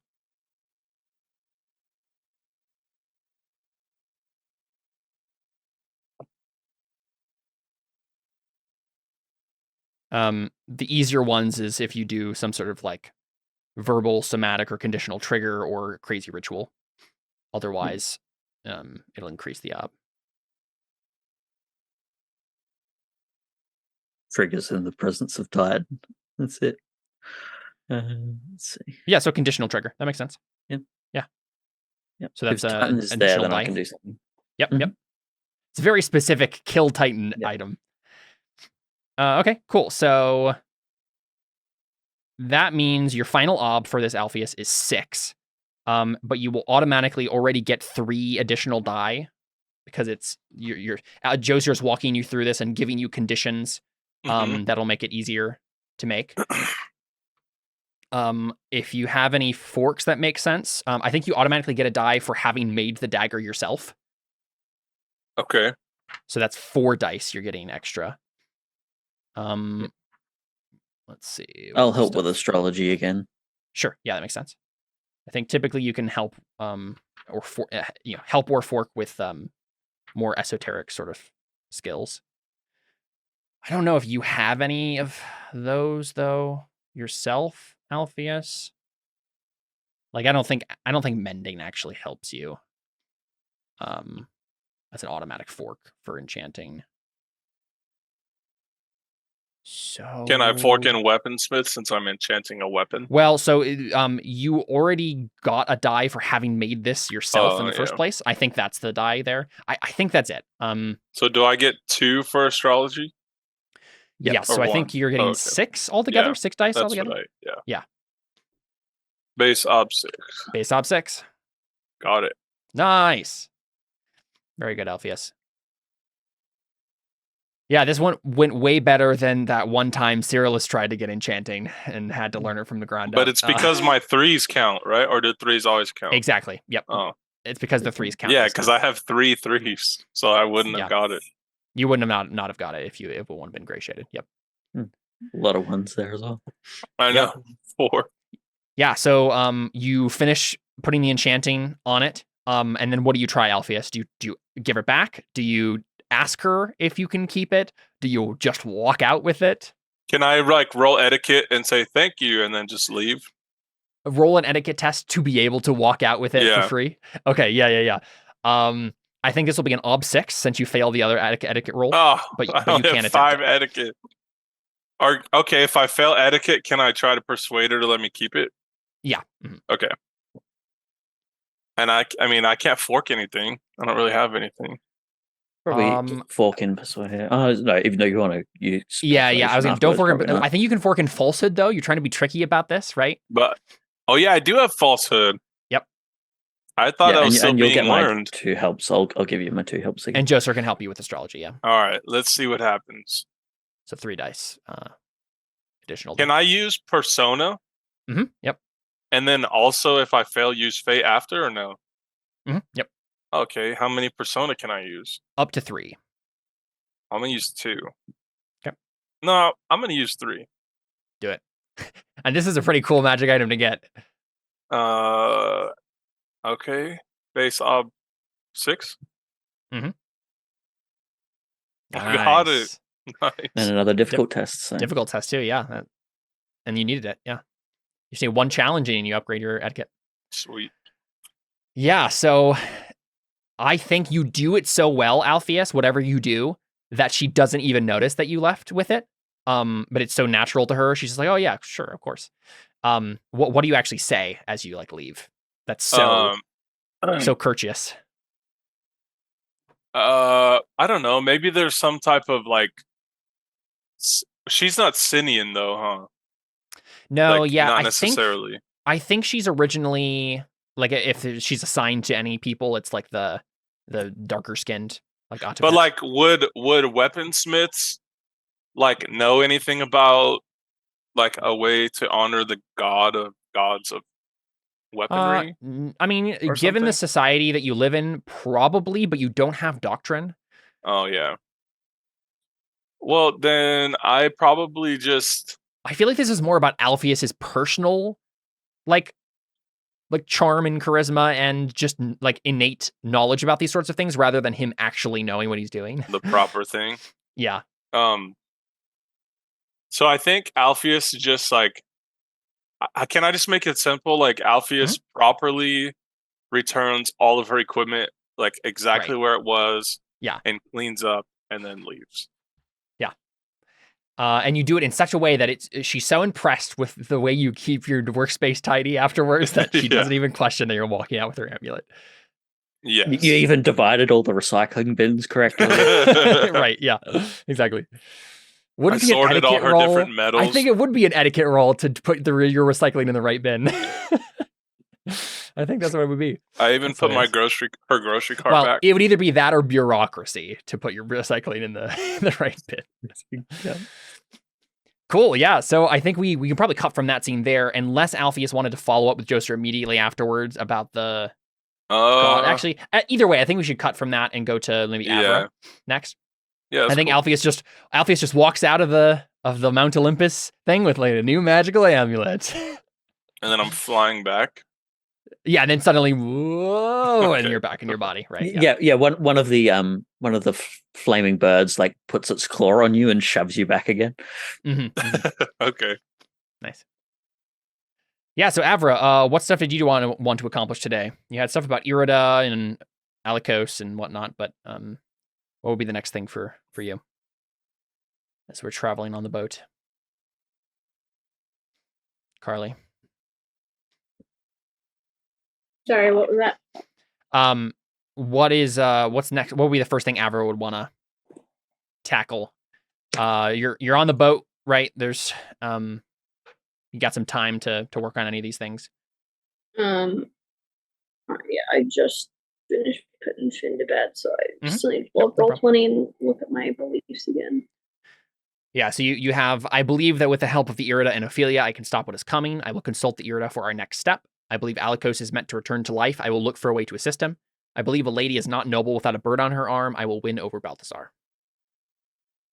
So yeah, either helping.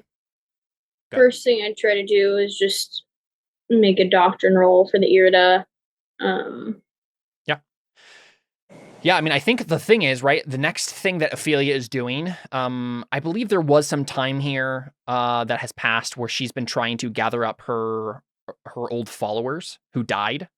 And I think that's happened off screen. Let me make a quick roll for her to see how well that went. But I think that's been happening in the meantime because she wants some backup in case things go wrong first, before she like goes up and talks to the goddesses and stuff. So she is going to go ahead and roll an oratory test and fork in apostate-wise, astrology, cult doctrine, cultist-wise, demonology, falsehood, gods-wise, heretical doctrine, and soothing platitudes. And then get an extra die because she has like all of her reputations and affiliations with the cult of the dead gods and all that stuff. All of her backstory being relevant here. And then I think it probably will be like an ob 6 or something. Like, I don't know if any of her, like the average will of her cult isn't like super high, but also she got them all to kill themselves and they probably don't like her. So I think I'll make this an ob 7. Nice. She did it. So in the book version of this, we got like a whole big sequence from her, like having to kind of humble herself, explain to them all the things that happened and like where she went wrong. There is a little bit of falsehood too, because she's like maybe not giving them the whole truth about what's happening. She's still being manipulative. But since we're focused on you guys as the 4 characters, we don't, play all of that out. And Avra kind of picks up with Ophelia after she's done this, and the next step for her is either, and you can kind of decide this, Carly, which one would you want Ophelia to do next? Try to get Alikos or talk to the goddess of redemption?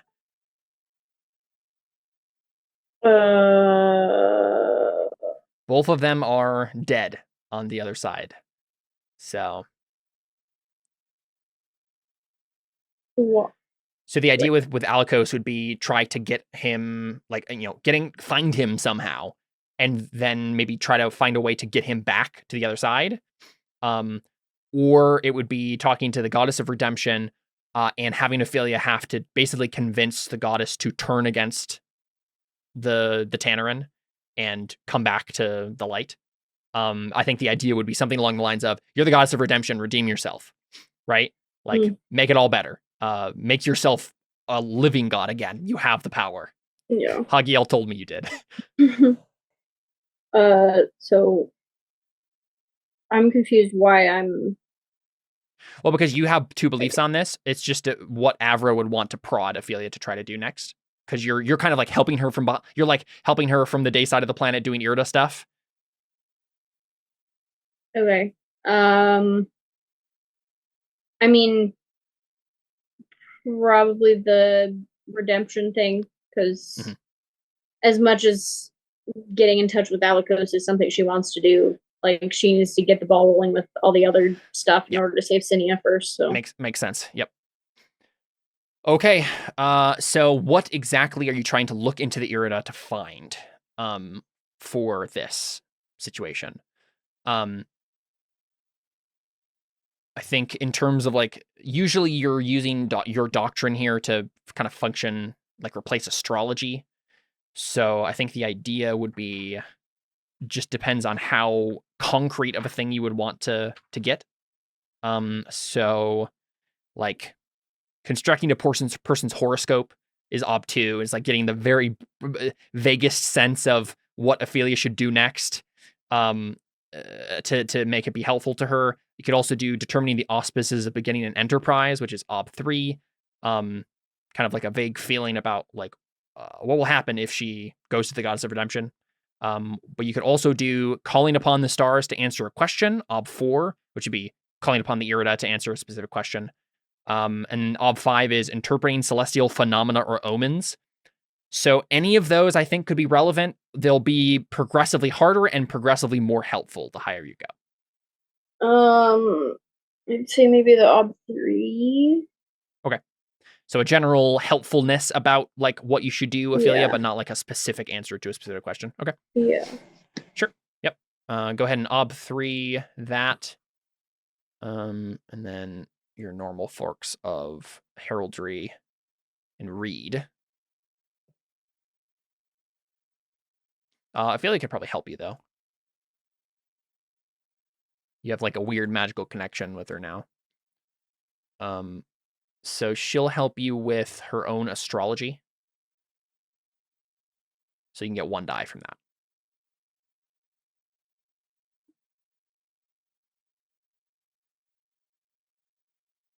Is it still true that I hear when Ophelia's talking? I don't know if it's, like, as clear of a one-on-one, a one-to-one thing, but you can tune into the frequency if you want to, right? Mm-hmm. Yep. The idea is like in the same way that Ophelia was getting in contact with the dead gods and opening her mind to them, and they could kind of tune into the frequency from their side of the planet. You can do the same thing with Ophelia, but it's not like a constant connection for you.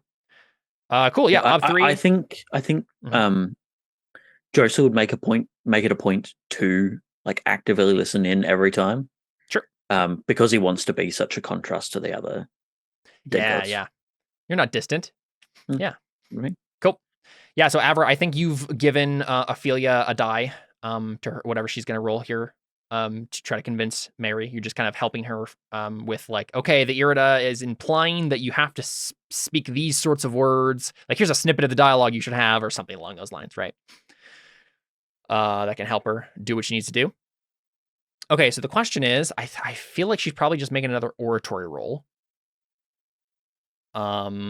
Unless, what other skills does Ophelia have? Yeah, oratory and falsehood are her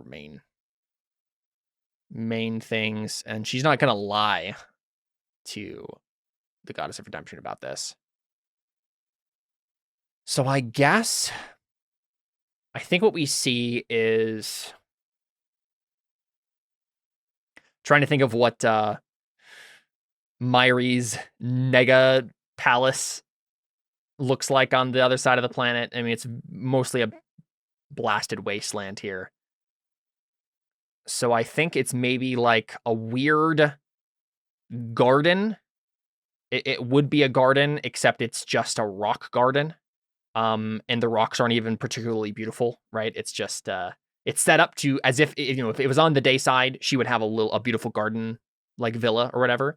But since there's nothing that lives on this side of the planet, she just has found a couple of rocks and made what looks like a rock garden-ish sort of thing, but it's nowhere near the grandeur it should be. And she's sitting maybe on like one particularly big rock that is her little, not even a throne, but just like a comfortable place to sit, and is maybe just like talking to herself in like a sort of creepy way. and she looks Carosinian, so more olive skin and maybe brown hair. But I guess has ash gray skin actually because it's the dead version of her. I think everyone's more or less gray on this side of the planet.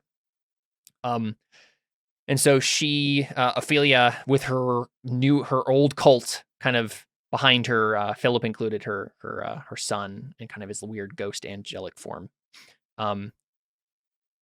walk up to this rock garden, and Ophelia says, "Great goddess Mairi, we have come to you in the direst of need to entreat you about what is to come and what your place in it might be. I have come at the behest of Hagiel, the god of the sun."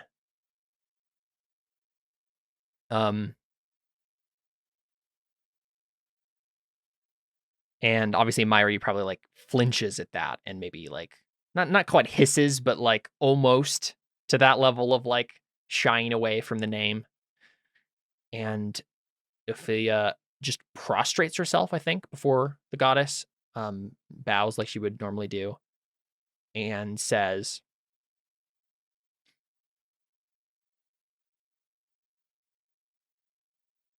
"I have come..." Every baby has got the same starting baby. Today we received our Scottish baby box, which every family in Scotland is entitled to when they are Carly, I think you're not muted. Oh, yeah, sorry. It was so loud. Yeah, sorry. Oh, good. Ophelia says, I've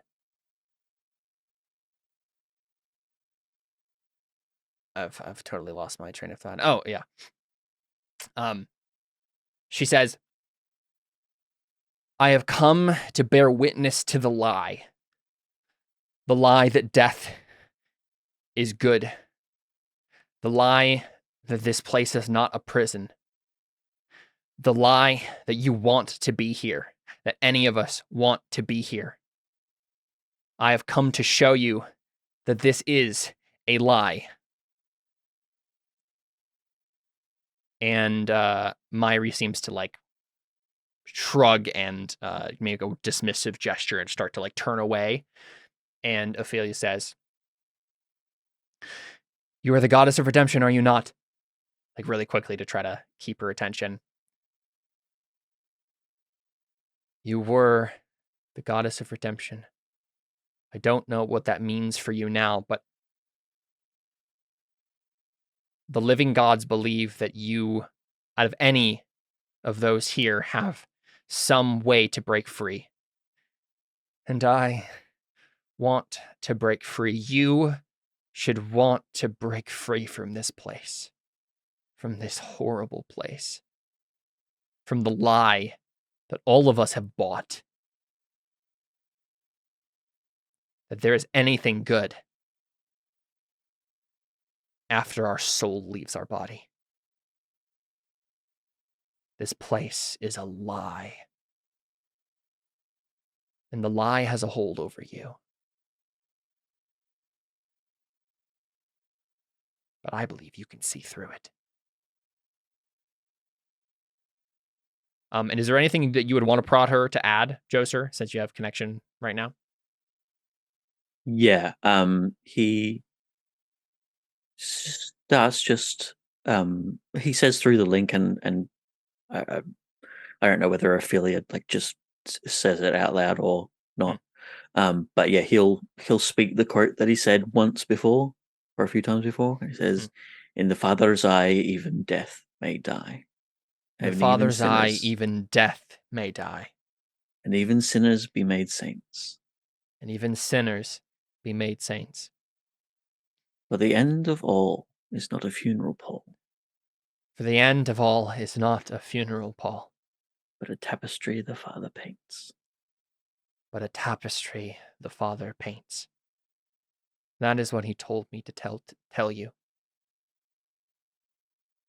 I don't know if I believe it, Mairi. One thing I do know is I don't believe in this she just kind of like looks around at the wasteland. And let's have her make a roll. Okay, so it's a goddess. I think it's gonna be an ob 8. For like a strong will. I don't think Myri would have more than 6 will naturally, but it is white shaded since she's a goddess. So she's going to fork in astrology, cult doctrine,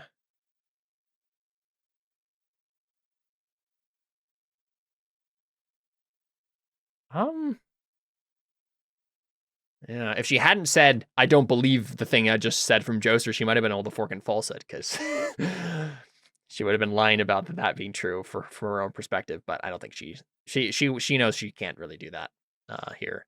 Gods wise, obviously.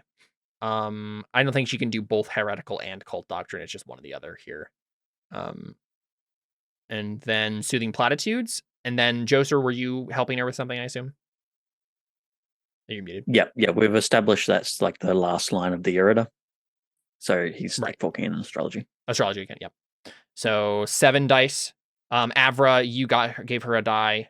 So that's 7. Or now it's 7. Oh, okay. Yeah, I was counting wrong before. I've been doing it on my fingers and saying it out loud, and I think my fingers are correct.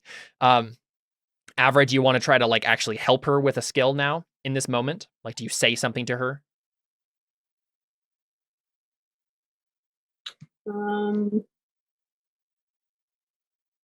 don't think you can fork in doctrine because that's the thing you use to do the other stuff, but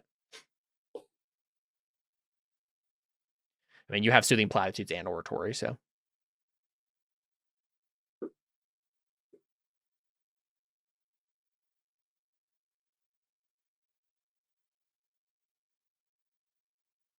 No, I don't think she'd say anything, just because she's kind of like, I don't want to. Yeah, like Joser's already putting in his bit, so you did your part. Yeah. Makes sense. All right. Let's see. Ophelia has 2 persona, so I guess she'll just spend 1. This is important. All right, Abe, here we go. Hey, she did it! Right on the money. Nice job, Ophelia. Yeah, and I don't know. I'm trying to think of how Myri would actually do this. This is what she senses the link that Ophelia has to the other side, and she says, Hagiel?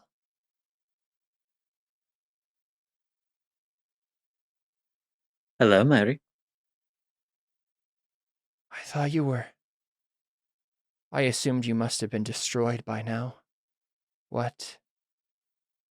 How are you doing this? Why do I feel like I could?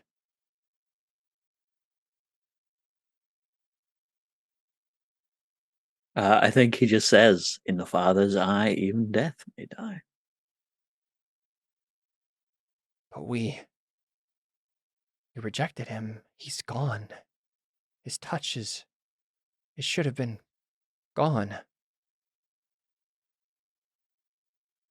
Dardanus is covering the sun. How are you?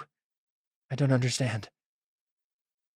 Well, my own work is not yet complete, but I am no longer fueled only by the sun. I have a faith of my own. Yeah. And she says, and so do I. And then suddenly we see her skin just like lose its ashy grayness and kind of like go back to being normal. And she stands up and then says, what do you need me to do, Hagiel?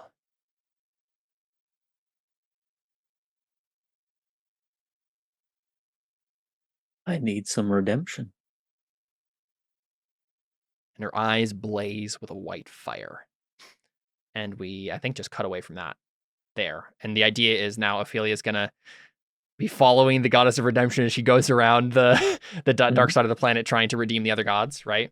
And I see think how many she gets. There's a little part of me that would kind of wonder: is it possible that getting her on side could counter the sun problem? In that the sun is now no longer watching that side of the planet at all. Yeah, I think that's one of the reasons why you're able to do this, right? I don't think it like changes anything about the faith stuff, but like it's certainly helping that Dardanus is not watching anymore this side of the planet. So the big person Meyer will have to worry about is Seraphim, because Seraphim still has influence over this realm. So she will have to still be subtle about this for a little while. But yeah, it's definitely helping this thing happening here. Sweet. Let's jump back over to Maya, shall we? What do you want to do? I don't know. I could either talk to Avra, or I can pray. Get a guard.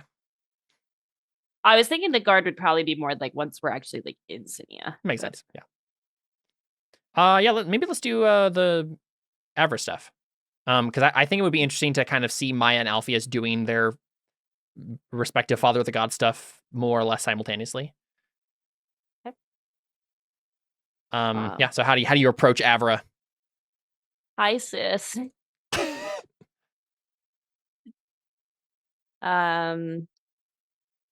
Yeah, I think Maya's still like very nervous around Avra, just because like I don't know. I feel like Avra is just like very like straight face, and Maya's very like emotional and stuff. So she like tries to like come down to like her level. Avra is very much not a theater kid. Right, exactly. So and you are a theater kid. Yeah, exactly. Right. It's a theater kid versus like the high introvert, right? Yeah. Like, but it's not even that. Like Avra's like the I think like the top of her class academic type, if anything. Right. Right. The preppy girl. As well as like almost the jock. Right, because she's into sports, right? Falconry. She's not quite the cheerleader, but she's still like, into sports, a prep student. Yeah. Right. Takes AP classes. Right. So it's in 30 different clubs. So I think she would try to approach Avra by doing like the proper bird thing, especially since she's gonna like ask about like the falconry stuff. So like this is the first time that she's like, actually like tried to do the proper thing, I think. Minus like the first time we met when she was just like, first meeting you trying to be formal, but like I think she just does it this time out of more actual just like respect for your bird than anything else, because she's like, okay, if I'm gonna like convince her that like I want to like learn about this stuff, I need to like respect now what's this bird's name again? This one is not Alikos. Alikos is the one that died. Balthazar. So she's gonna like come up and do like the proper like greeting that she's seen now a couple times and knows. And then I think she'll just kind of like try to strike up a conversation, just say, I've always been curious to try falconry, but never really had my own bird.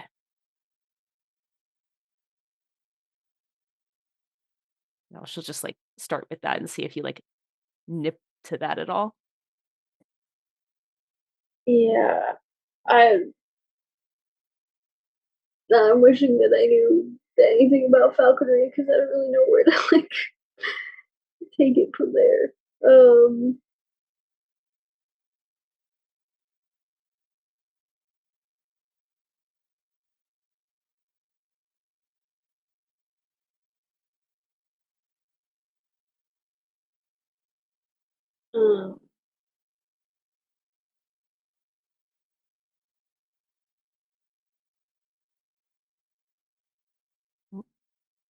Yeah, it's a loud vehicle. Like a helicopter flying over or something.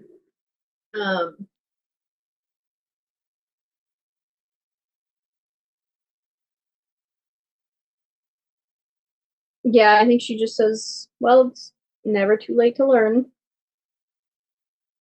I agree. I know now obviously isn't the time. But Avra, I would like to learn from you. I think it might be a fun way for us to spend some time together after this is all over, of course, and we have Sinia back. I would like to get to know you more.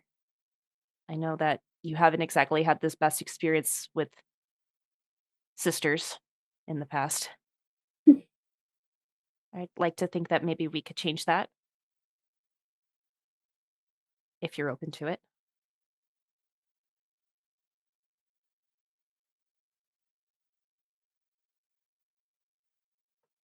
No. Well, yeah, I'm trying to think of, like... I mean, Mike could just make the roll there if you wanted. Right. I'm just trying, like, it's not going to be a difficult roll, I don't think, because, like... Okay. Like, Avra's probably not going to be, like, super enthusiastic about it in the moment, but she wouldn't, like, turn you down and be like, absolutely not. Well, this could probably be about, like, is Avra enthusiastic about it, right? Like, if Maya gets a good successful roll here, right? Maybe not even enthusiastic, but more less reluctant, amenable to it. Yeah, yeah. Like, yeah, I'll teach you versus like, It's okay, the difference between right? It's the difference between like you saying, yeah, we should hang out, and the person be like, oh yeah, sure, and then it's never gonna happen, versus oh yes, sure, let's set a date right now, right? Right. Yeah. Okay. Cool. Just your basic will, you think, Avra, for the ob 5? Yeah. Can I get maybe an advantage die, since like, it's like something that she's like into kind of a thing, and she's not totally opposed to it, or I don't know. I'm fine with that. Okay, yeah. Okay. Up to you. Okay. Can I forget soothing platitudes, because I mentioned, like, I know, like, this is kind of maybe uncomfortable for you, but like, maybe we can repair it. Yeah. Falsehood, because I couldn't care less about falconry. Right, of course. You have an ulterior motive. Etiquette for doing the bird stuff. Yep. Thing. Avra's just like, yeah, here, you take Balthazar. I don't even want him. Okay, so wait, soothing platitudes. I mean, that's potentially what I was thinking could happen, is like, if she does at get the end of this back. Yeah, give Balthazar to Maya. That makes sense. Yeah. Okay, so I think so wait, I've got soothing platitudes, falsehood, etiquette, and family wise. Yeah, I feel like family wise is a given whenever you're doing Avra rolls. Okay, but I think that's it though. I don't think I was like ugly truthing or I don't think so. Anything like that. Okay. 5. So 5 advantage die of 5. Maya really cares about this, so she's been trying to like get on Avra's good side this whole campaign. I'm gonna put in one persona in there. Ob 5. Yeah. Nice. Blew it out of the water. Cool, yeah. So how does Avra respond then, since it seems genuine?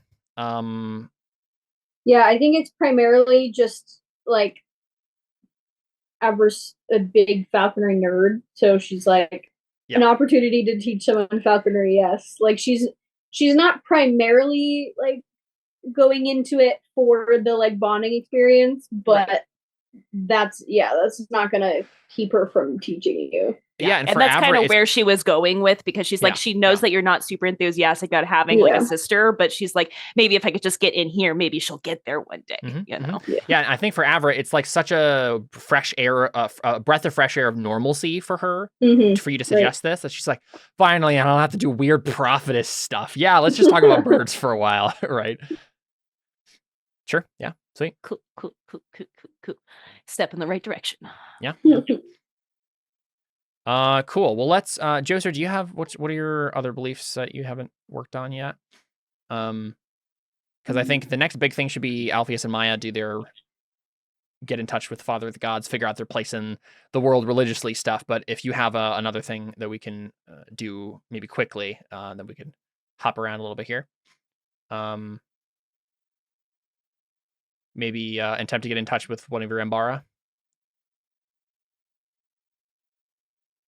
Yes. Yeah. Yep. Cool. Let's do it. Sorry. Yeah, because I'm thinking the rest of the session we do this with Joser real quick, and then we do Alpheus and Maya's respective, like get in touch with the Father of the Gods stuff, and then we end with strategy session where we figure out what'll actually look like to storm Sinia. Yeah, so what does that look like, Joser? I'm trying to think of how he would try and get in contact. Who is it that you're trying to get into contact with? Alikos? Yeah, I mean, Alikos would be the preferred one. I guess he could try and just contact another random one.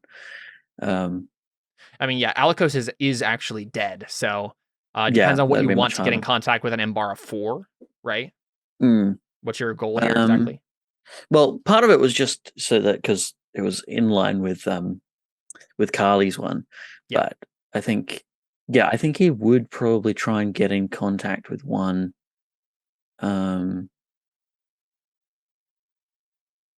Maybe just to send it to scout out the city, fly above it. Oh, sure. Yeah, that makes sense. Mm-hmm. Yeah, and maybe if you get a successful roll here, maybe it's like there is one in Sinia right now pretending to be a Sinian eagle, right? Mm-hmm. Yeah. Okay. I don't know. Is this circles? Is this faith? Is this astrology? I could see any of those probably. What do you think?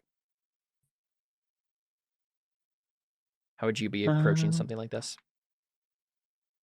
Yeah, I mean, probably the easiest version would have been just to like summon it like I did with Skion, but I think that would defeat the purpose if I want him to be in. Yeah, I'm thinking maybe like astrology or circles, right? The idea being, did you set this up in advance, or like with astrology, or do you just happen to still have a spy in the court with circles or something, right? Yeah. I think maybe let's go the astrology one. Okay. And then if that fails, then he'll like summon someone to get. Was this part of your master plan? Was I a total genius?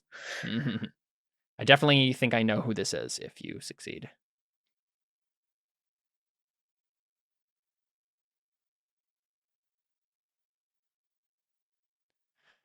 So this is astrology answer to a specific question. Is that the idea? Yeah. Okay. Or actually, if I bumped it up to the next level, to the 5, interpreting celestial omens. What would that give me anything extra? I guess I would assume so. I'm not entirely sure what. What would you want to be true about this situation if you succeed? Because like Ob 4 would probably be like, is there a Embara still in Sinia? Ob 5 would probably be, is there an Embara still in Sinia, and is he in the place where I want him to be? Probably. Right? Like, does he? Yeah.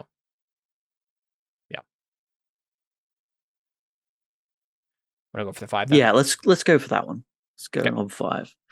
I'll faith to open end it, I think. Sure. Yeah,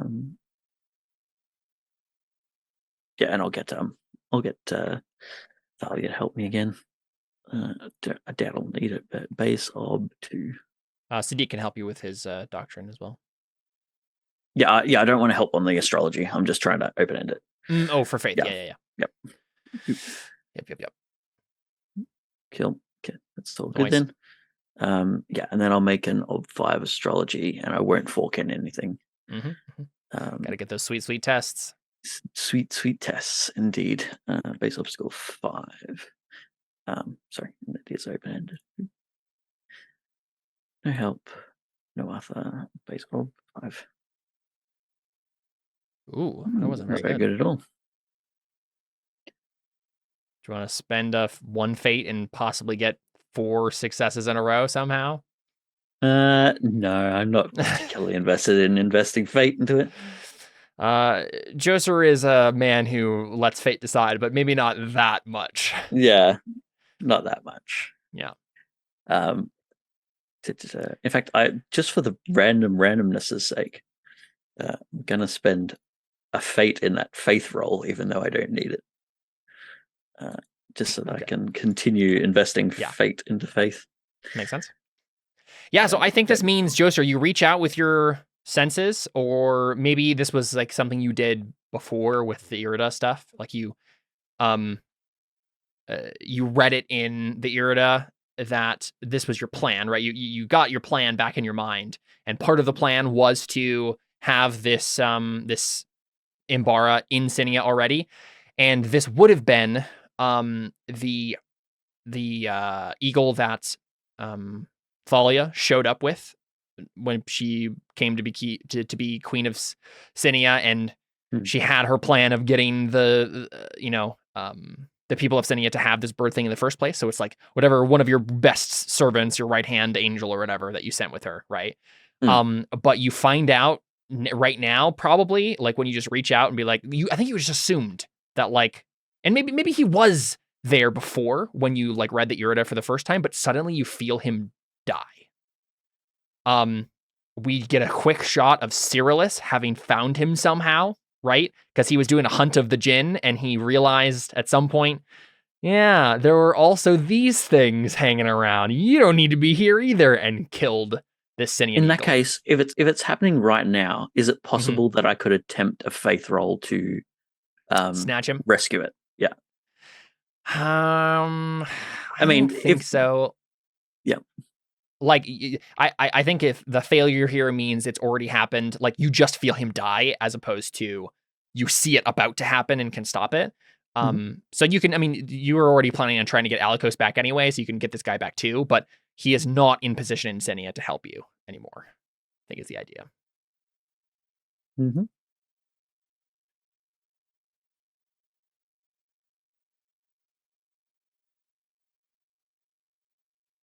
Because I like the idea that like this is one of the first pieces of Joser's plan that just actually fails, right? We're like, like everything seemed to be going really well, but that like I was not expecting that, right? And like I don't actually know the future completely. Oof. Okay. All right. Got to be a little bit more cautious now. In that case, actually, for the funsies of it, I will burn that fate on it, just for the lulz. Okay. Yeah. Let's see. Remaining ob 3. Hey, stranger things have happened. Yeah. Place of it, no. You tried. All good. And it was the old college try, but very good. Yeah, because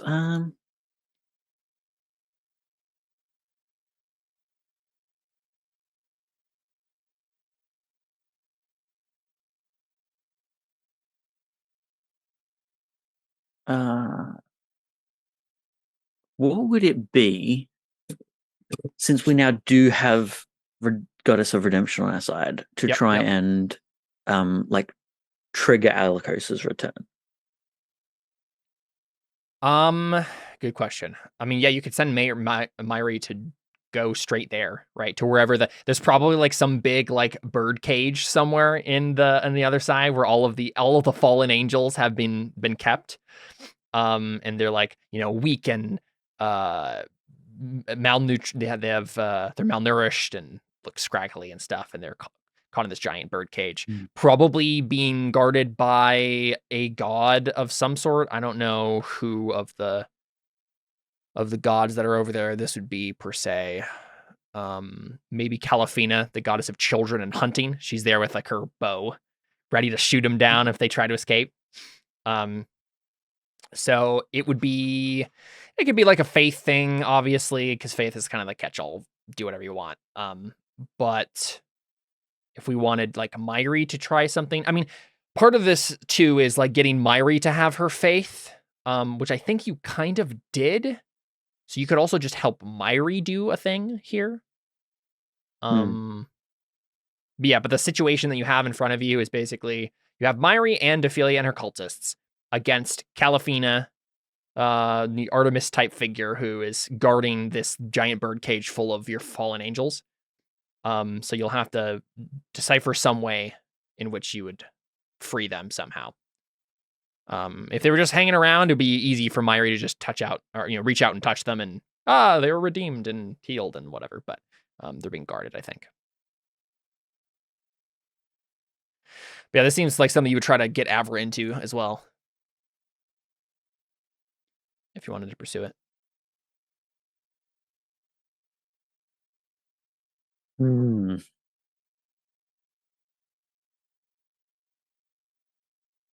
to work out how to play to my strengths in that situation. Yeah.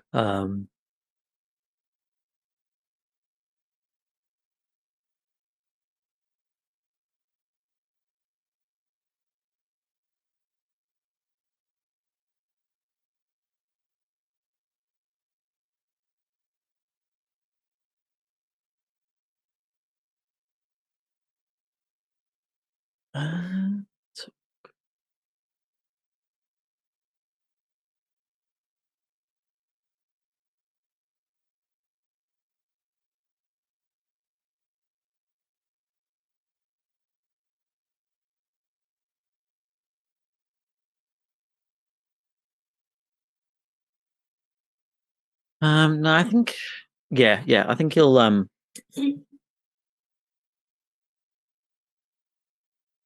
approach Avra about it, I think.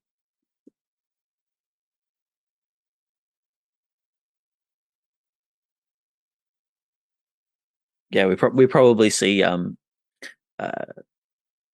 Josa step away from his position of blowing air in the ship, but the breeze continues blowing.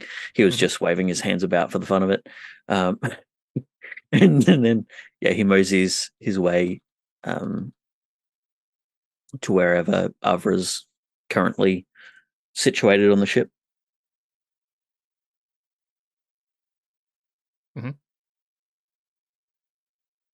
Where would Avra be at the moment? Were you just finishing your conversation with Maya? Probably. Maybe you're about to like do some exercises or something with your bird, with Balthazar. Yeah. Like, I'm inspired to do bird stuff now.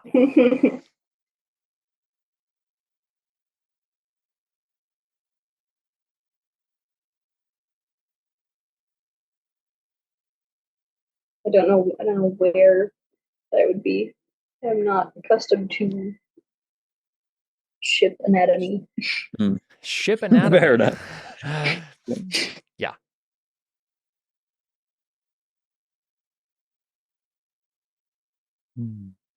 Yeah. I think he Josa walks into wherever you are and sits down on a chair nearby and seems to be in thought for a little bit. And then he kind of looks up at Avra and he says, I've been thinking about getting in contact with Alakos again.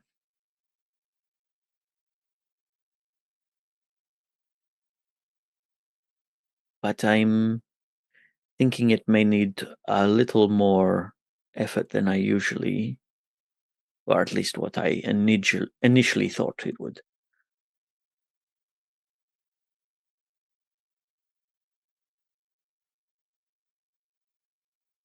Is there anything that I can do to help? Well, it is my thought that perhaps he may be even more familiar with you than he is with me at the moment. The corruption of this world had his mind in a fog, and for the last however many years he had been in service to you. I somehow think that when he was killed, that fog may still remain, especially if he has gone to the source of it.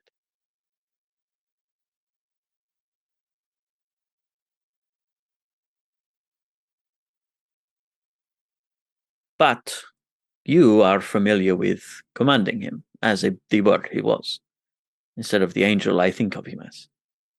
Sorry, as the... what do I call him? Imbara. Imbara, yes. Instead of as the Imbara that I think of him as.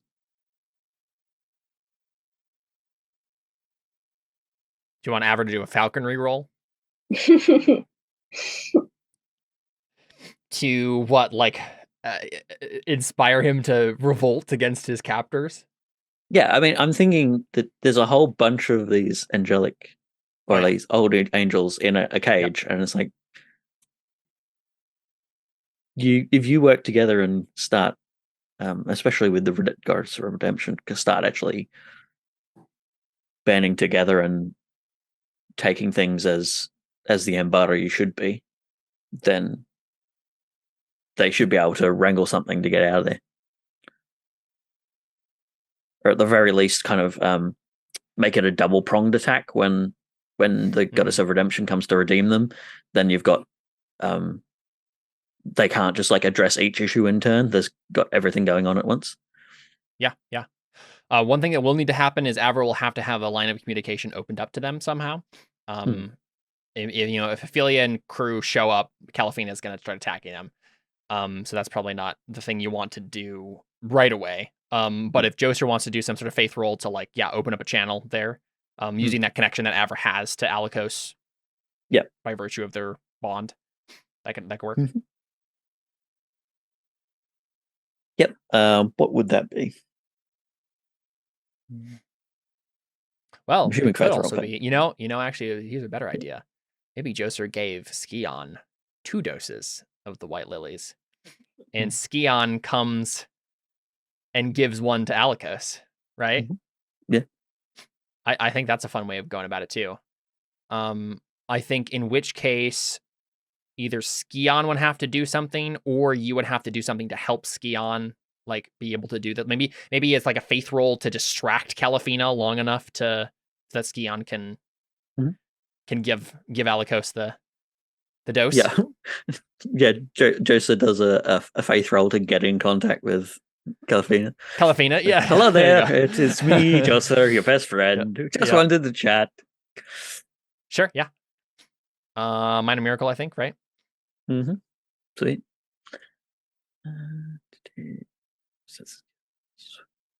See Skion reluctantly flying over, grumbling to himself. At least 2 helps. I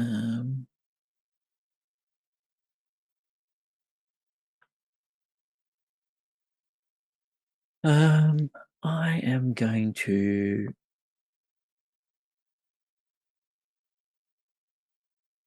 put a couple of Arthur in this. Actually, no, I'll just put in 1. 2 helps. 1 Arthur. 6 obstacle, 6.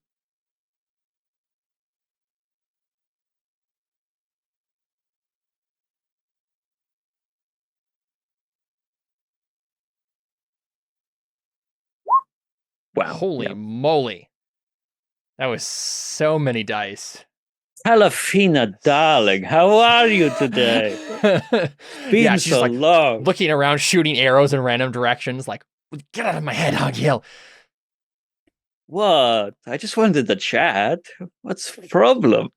Yeah, we see her start to go. She's going a little mad, right? She's just like, "How did you get this number?"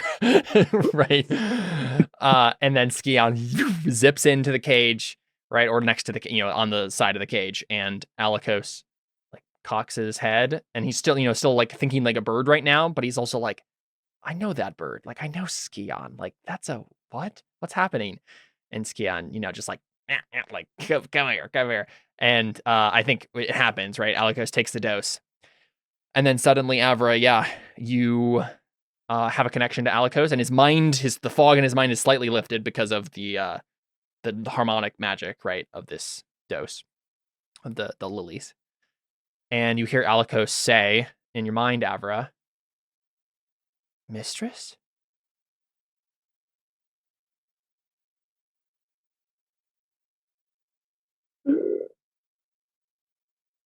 trying to think of what should we say. Because like Joser asked you to basically get Alikos and the other birds to revolt to like try to escape their cage. Right. And the idea here, right, is that Alikos is not smart enough in his current state to be able to do this on his own, but you as the falconer, right, could get him to do it.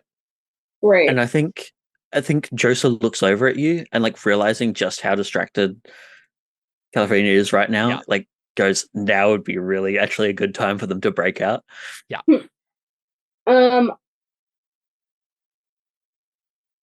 So could I just like make up a falconry thing since I'm making a falconry roll? Okay. Yep. So I'm just gonna say that like part of their like exercises that she would do with her bird is like similar to like how zoos like give octopuses like puzzles and stuff and like have them basically exercise their brain and use their appendages and things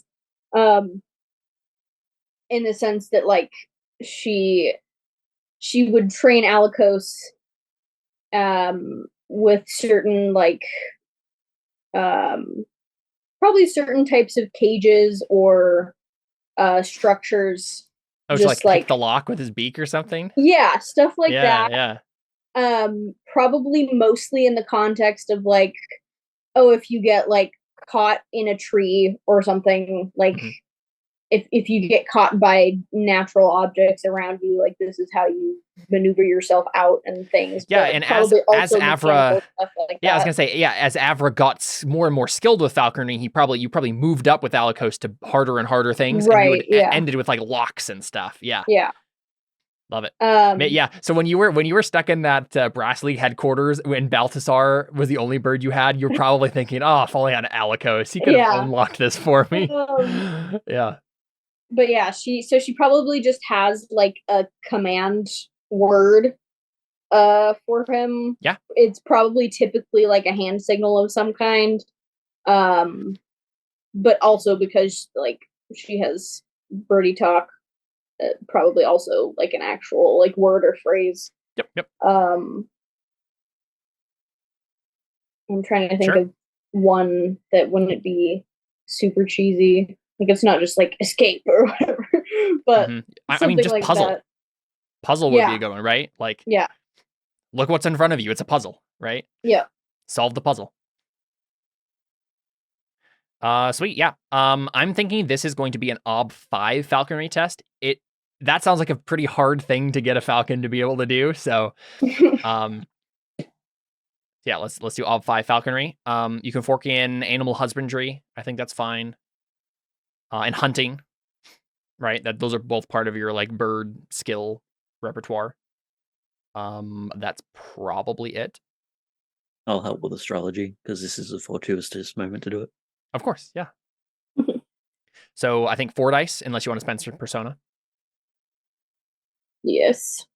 Yeah, it seems pretty important.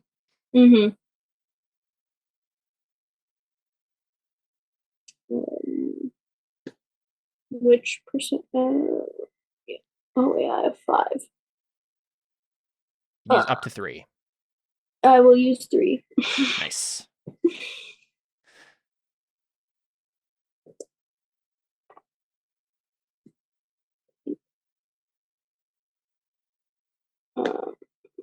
So does that get? Oh, right. I just put that in the R. Okay, so I have 4 help. 4 dice. Yeah, 4 advantage, 3 Artha, 5 up. Okay. Oh my gosh. Oh no. Hey, you got 2 6s. If you spend 2 fate, you can reroll 3 dice. I will spend 2 fate for Sounds sure. Good. Oh, and you should have 1 extra dice because we forgot. Did we mention the affinity for birds? No, we didn't. Yeah. Go ahead and just roll a d6 first, so because you might not need to spend fate, or you might need to maybe only spend 1 fate or whatever, depending on how you want to do this. Okay. Remind me how to roll that. Oh, here, I'll just do it. Okay. Boom. Okay, so no extra success on that one. But yeah, you can still spend your 2 fate. Okay. To do 3 dice. What's the remaining ob? 2? Yep. All right, cross your fingers, people. Yay, it's green. Nice. Very fun. Yeah, as Alikos starts to come out of the fog, yeah, he responds, he's like, solve the puzzle.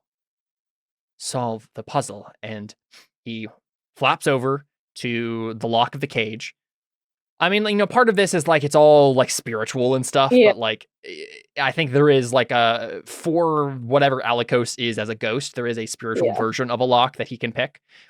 And so he, I mean, I guess there is like a physicality to this because I think we've decided that when you die, you come to this place physically. So I mean, the gods are here physically at least. So yeah, so he fiddles with the lock, and the lock falls off, and then he just turns to the other birds. And I think even what we see, since Joseph did such a good job distracting, we see Myri and Ophelia's cultists just like marching up down the little path here to the cage. And as Alikos turns to the birds behind him, they start bursting into flame, right? But we will, I think Myri will have to make a roll here to see how well it goes. So I guess that will be what happens if she can actually pull this off like she wants to. If you would like to help Myri with your faith, Joseph, you may. That'd be 2 dice. 2 dice for me. Yep. Yeah. Okay. So can Thalia help as well, or? Yeah, sure. She has her goddess powers activated. So is that 2 dice for her as well? Yeah. Yep. Perfect. Okay, so 10d6, and then this would be, it would be white shade. No, I think it's going to be gray shaded since she's still on the dark side of the planet, as a living god, kind of. So there's still a bit of like, hasn't gotten re-access to her full power yet. Still in that intermediary stage in some way. Okay, her ob here is, I don't know, what do you think of the faith obstacles? What does it do to, is it consecrate, but like in reverse? Because she's like burning off the whatever Discordia is there. Yeah, consecrate or purification. Oh yeah, it's purification, one of those. Yeah, purification. What's the ob for purification? Ob 5. Yeah, that sounds right. All right, here we go. Wow, blew that out of the water with 12 successes. Yep, so exactly as it described, they just start bursting into flame one by one, and Alikos, as he turns away from them and back towards the opening of the cage, that's when he bursts into flame. And we just see streaks of fire like zip out of the cage and start to like circle overhead. And then what do you want Myri to do here? Is she going to try to like redeem Calafina too? Would that be the idea? Yeah, why not? Let's go. Let's do it.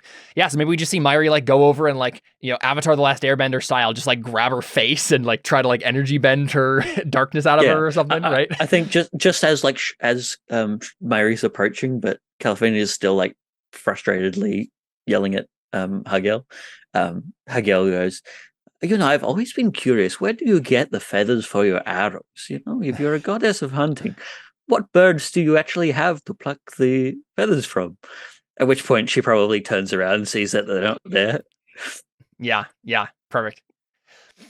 Okay, so Myri's going to roll this, and then I'm assuming she's getting help from you guys again. And this is the Ob 10 miracle, though, right? This is the, like, fully bring back the power of a god, like you guys have been doing. Myri didn't have to make a roll, like you guys didn't have to make a roll for Myri because of her unique state as the goddess of redemption. But yes, to bring Calafina to the light side again, this will need to be an Ob 10 test. So here we go. And she blew it out of the water again. So many 6s. All right, things are looking up, people. And I think, like you say that, Joseph, right? And she looks and sees that the birds are gone, and then Calafina grabs her, or I'm sorry, Myri grabs her face, and then the energy bending starts happening, right? And she kind of goes back to being who she was, and she blinks and she says, well, the Ambara, of course. And she grabs her an arrow from her quiver, but now it's a flaming arrow, right? And she just like sets it, doesn't like pull it back, but sets it in her quiver and then turns, or sets it on the string and then turns to Myri and then says to you and to Myri, right? Says, who am I shooting? And then we kind of like cut from the scene there, right?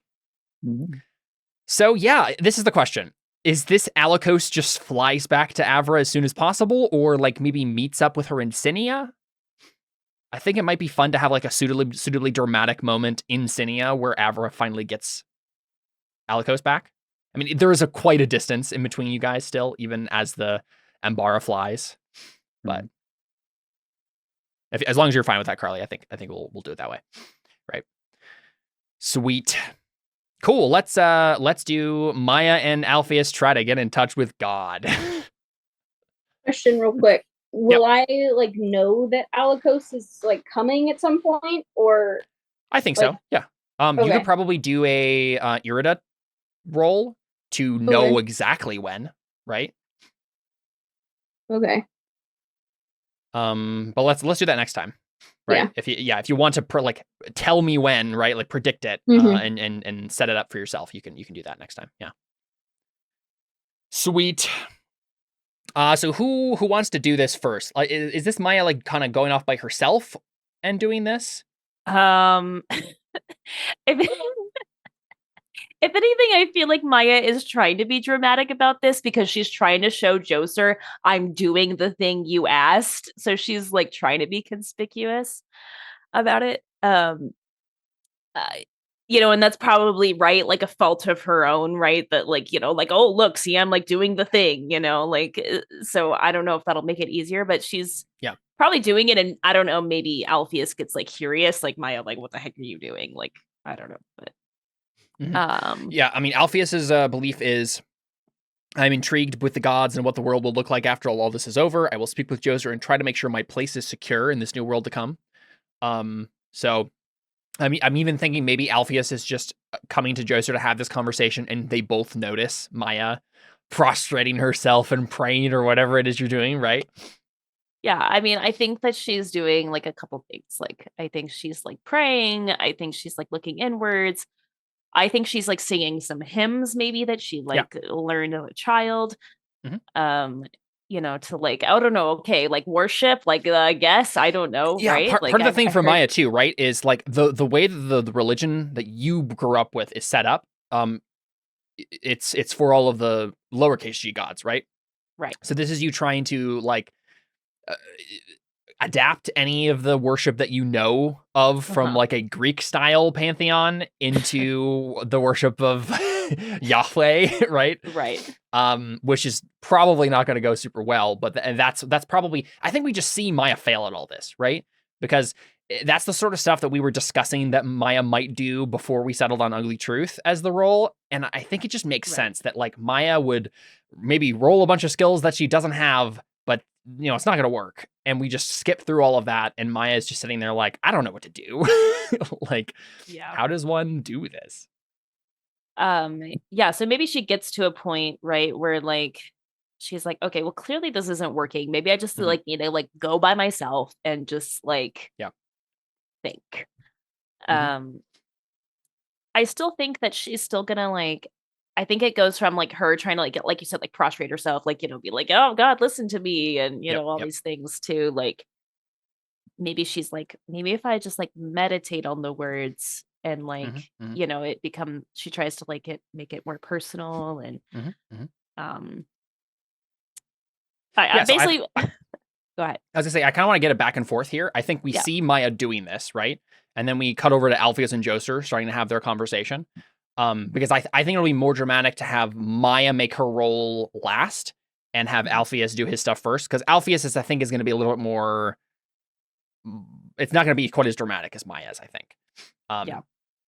So Alpheus, how would you bring that up to Joser? Can you hear me? Yep. Because my Zoom is like kind of messed up, but I don't want to restart it. So how long has it been since I teleported back? Like minutes? I mean, there's a matter of days that have passed that are passing between Nima and Sinia. Like it is a while to get there. Oh, okay. So it could even just be the next day or something, right? Okay, so not that has much meaning, especially now that both sons are tightly locked. But yeah. So I'd probably just walk up to him and just say, "Well, I want to know what's Joser doing when I'm coming to talk to him. He's just standing there, or are you still pushing the ship with your force?" He's probably. Well, I mean, is it this before or after I've been to see Avra? I guess. This is. I think that we'll do all of this in chronological order, so everything has already happened. Okay. In this session. Yep. Cool. So he probably sees you coming. And would the dagger have been taken off me to get enchanted, or would it still have been on me? Yeah. Okay. Cool. So I could be bringing it back to you. Yeah, I think that makes sense. Okay, so I bring you the enchanted dagger, and say, "Joser, look what I got." But you probably already knew. But check it out. It looks beautiful. So what are you going to do with it? Takes it. Well, that is the thing, my friend. I am not going to do anything with it. You're not? No. And he flips it and takes it by the tip and holds it out. This is a surgical implement. It is built for a specific purpose. You're saying I need to use it? Well, you'll have to wield it or hold it. I don't know if you'll... Gods be willing, we will not have to use it. Yeah, I'm not really a weapon user, no. To be honest. But with any good fortune, it will let me know if Titan is in your presence, and I will be able to assist you in the struggle against him. Should I know that out of character because I enchanted it, and not have that skill now? Like, is that part of that? You're muted, Caleb. I am? Oh, Caleb. No, Caleb. No, yeah, sorry. I was trying to fix something on the stream. What did you just say? What are you asking me, Chuck? Alphys is wondering whether he would already know what the enchantment does on the dagger, since he was the one who made it. Right. Yes, I think you would have to. Yeah. I mean, Joser was talking you through it. But yeah. Okay, so I know that it's to let you know if Titan's near. So basically, it's like a warning. Like it's a warning, and then I can faith through you. Yeah. Oh, could I give it to someone else? You could technically, yes. I think, yeah, technically, yeah. And it would still work the same way. Yeah. Mm-hmm. Okay. So I think after this conversation, I'm going to give it to Ben. But not yet. Like we're talking still. So okay, so you give it to me and say it's a surgical dagger, whatever, and what it does. And I'm like, oh well, yeah, I knew that. So, but I just figured you were going to use it. No, I have no need to funnel my own powers through myself. Out of character, at first I was thinking it was going to be like Thor's hammer, like it helps you use your powers better. Yeah. Yeah, I mean that's an honest thing for Alpheus to think, right? Yeah. Yeah. So okay, so I say okay. I say, but there's something else I want to talk to you about. Of course. So I don't really understand much about the gods and the Irida or you, but I do understand that the world is changing, and I would like you to tell me whatever you can about what the world is going to look like when all this is over, and where, I want to know where my place is going to be in all this. It's been weighing heavy on my mind.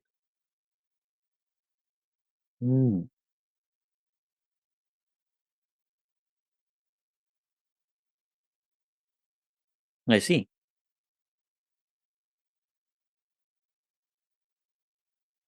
What would you have me do then? You wanting me to explain the ways of the world, or? You can.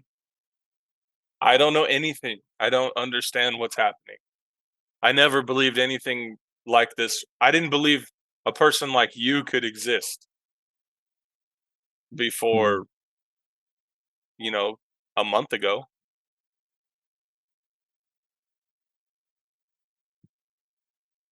That is a fair assessment, yes. I could see that being the case. We have messed up the faith, the world of faith, a great degree. It has been concealed from many, which is not the way I would have it be in future. So will there actually be a kingdom for Ben to rule? That is the plan, yes. If all goes according to plan, then yes, Ben will have his kingdom. The gods who have not completely betrayed their station will be returned to the heavens, and things will be as they were intended when the Father put it in our charge. The Father. The Father. Who is he?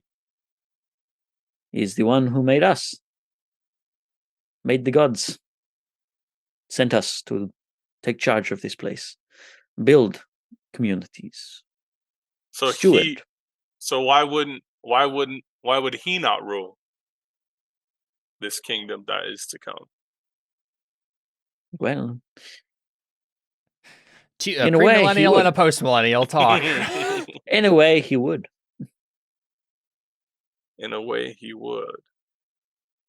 And this kingdom that Ben will rule under the Father will be one nation under God. Yeah, indivisible. Will be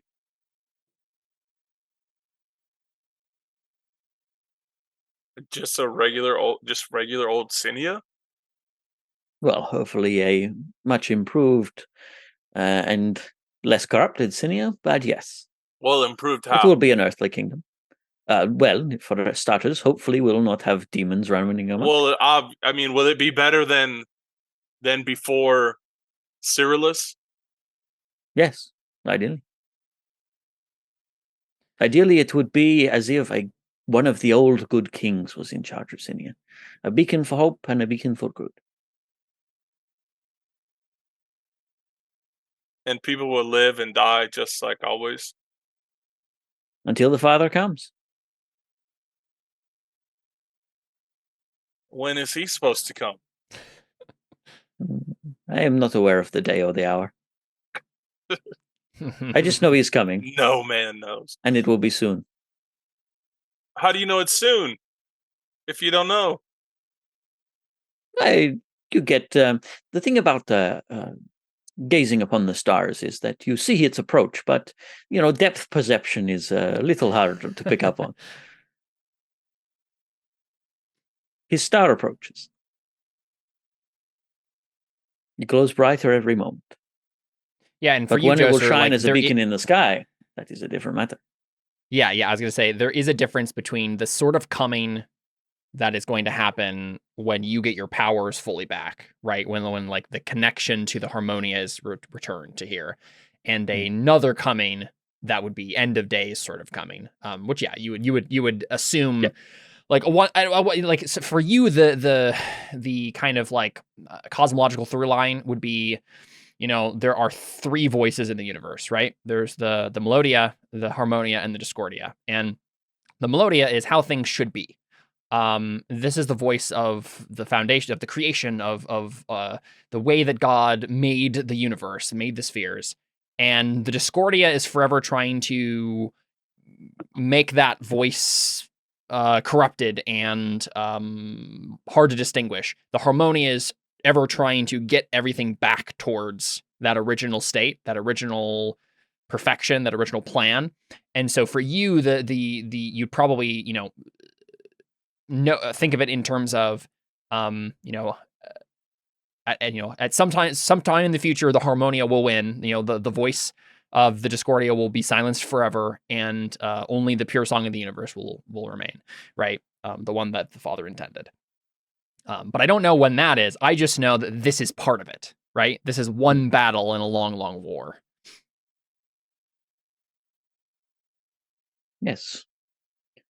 When the time is restored, his light will shine. But when his star will arrive is a different matter. Stars are very, very far away, as you might not know. So once we defeat Cyrillus, and Ben is set up as the king. Mm-hmm.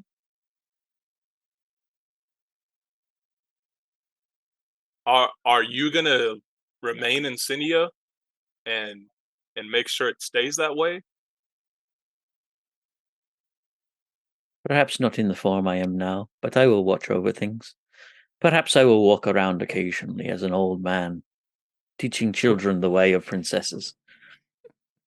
So you're not going to turn into a giant like that lady? Oh yes, I am 100% becoming a giant again. Oh, that was hilariously good fun. It's so big, it's like very different.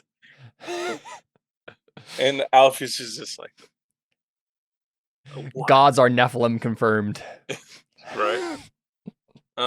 Okay, so because Ben, so then I tell him, Ben offered me to just retire when this is all over. Yes. But I don't know if that's even going to be an option. It will be an option, yes. So things are going to be that calm and peaceful. I would be hoping so, yes. Oh, I can't wait for that. Neither can I. So I am so urgent to try and get things done. Well, can you make the wind blow a little faster then so we can get there? No, I'm kidding. But yeah, well, I'm trying, but ultimately this isn't actually doing anything. I'm just waggling my hands around for the fun of it. Wait, I cast the actual miracle ages ago when we first left port. You are an interesting fellow, Joser. It's good fun. Well, I suppose there isn't much to worry about. Except, do you know what's going to happen in this battle? No. Not specifically. I have hopes, I have dreams, I have plans, but I do not know for certain what the tides will bring. Are any of us in danger? Yes. Are all of us in danger? Not all of you, no. Am I in danger? The universe does have a habit of cutting people off just before the happy endings. Are you kidding me? Are you serious? I would never kid. I'm gonna die? Am I gonna die? I cannot guarantee that. Well, I hope you don't. No, please don't guarantee it. Oh, good. Well, I will try not to guarantee it then. Can you keep me from dying? If I'm supposed to try. Die, yeah. If you wield the blade, then I will at least have a chance to save you from some difficulties. So I must wield this blade. If you hold it, I can know if Titan is trying to kill you, or if... I had planned on giving this blade to Ben. Then I will have a good chance of saving Ben from Titan's blade. I guess the question you must ask yourself, Alpheus, is your safety more important than Ben's? Or is Ben's safety more important than yours? Is your purpose to see yourself safe? Or is your purpose to see a new king on the throne of Sinia?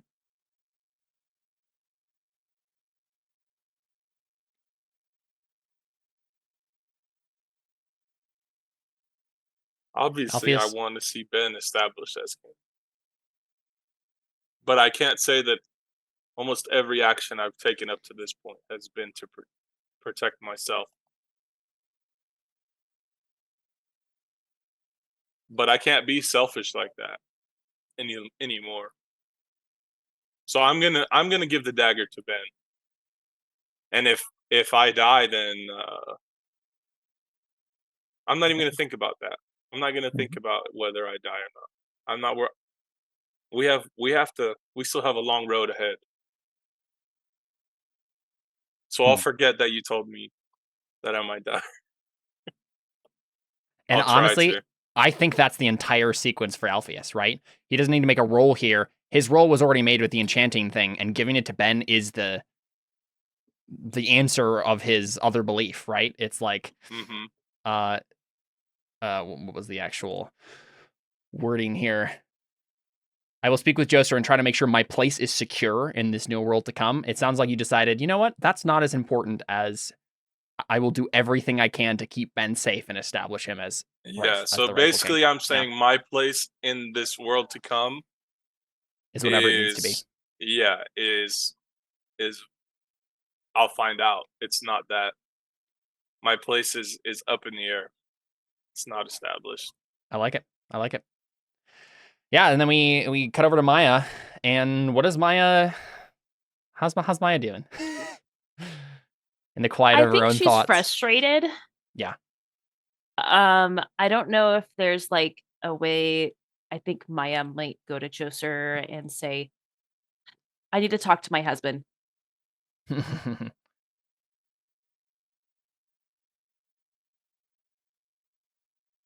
Okay. Yes. Can you give me the thing so I can talk to him, please? I would. Only he left because he was bored. He was bored that I was waggling my arms about and doing nothing. So he's around here somewhere, though. The scarab crawls over at some point, and I can pick it up. Thanks. And then she just like takes the scarab and like it's gonna go like shut herself in like a closet. Sure. And Joser blinks for a couple of seconds and then smiles. And because he's so silly, I have to do it. He will use his what's it called? Spirit familiarness to see through its senses. Yeah, of course. Yep. Gotta snoop. Josh forever snooping in all RPGs ever. All the time. Always. Yeah.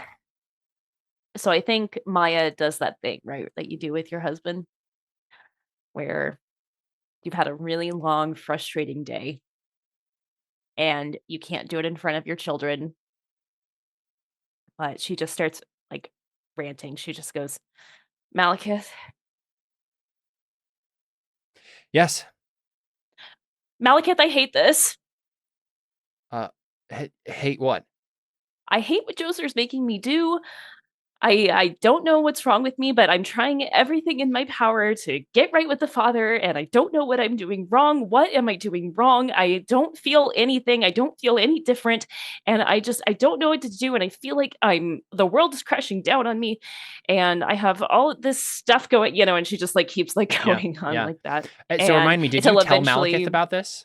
Kind already? Of. He like, okay. Yeah, he like told like his testimony kind of a thing. Oh, yeah. And she's like, yours was so like dramatic. And so I thought maybe doing that would work. And I don't, like, like you glue and I glowed and I thought maybe I would glow and I don't know, like what's happening. And she just eventually just like starts sobbing and she's just like, I don't know what else to do. Yeah. And I just need you right now. I don't know what to do. So real quick question for you, Joser. Yeah. I think I have an idea here as to what he can say. But can we say that you had a brief conversation with him and told him about what Alpheus and you talked about? Just because you're keeping up with him and maybe he's a friend with Alpheus and maybe you just like mentioned that exchange you had. Yep, sure. That makes sense. Cool. Because I think what he says then is Joser and Alpheus had a similar conversation. The conversation we're all having. The question is,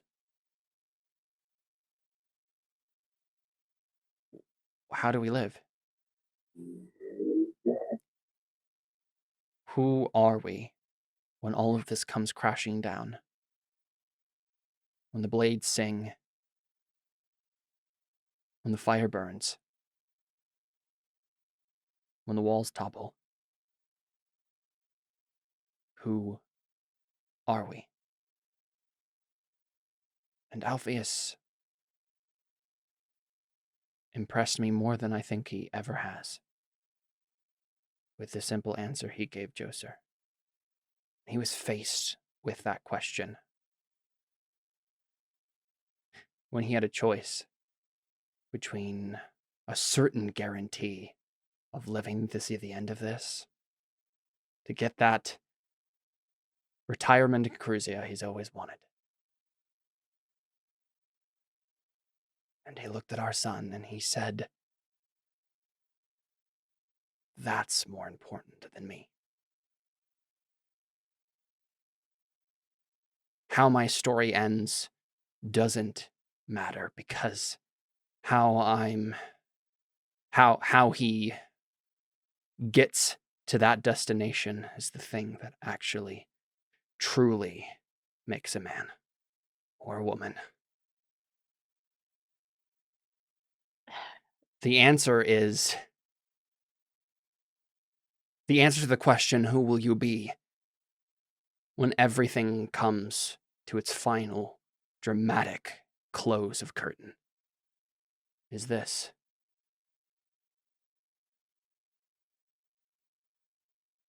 Are you the sort of person who will look death in the face and do the right thing?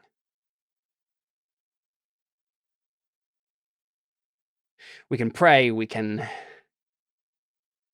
learn all the doctrine of the world, and that's important, and Joseph will tell you it's important, but the thing at the heart of it all is, who are you? And who do you want to become? You have to be honest with yourself, and in a way that, well, I certainly never was before all of this started. I know that any number of things could happen when the father returns.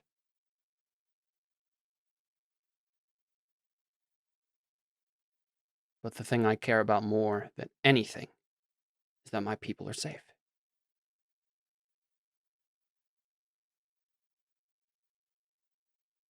And he just kind of lets it hang.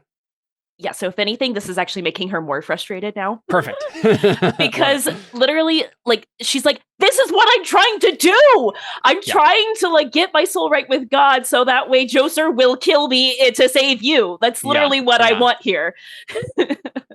She's like, the whole, like, sacrifice. He obviously doesn't know that part. Yeah. Right. No, he doesn't know that part. But literally everything he's saying, she's like, that's literally what I'm doing. So what else do I need?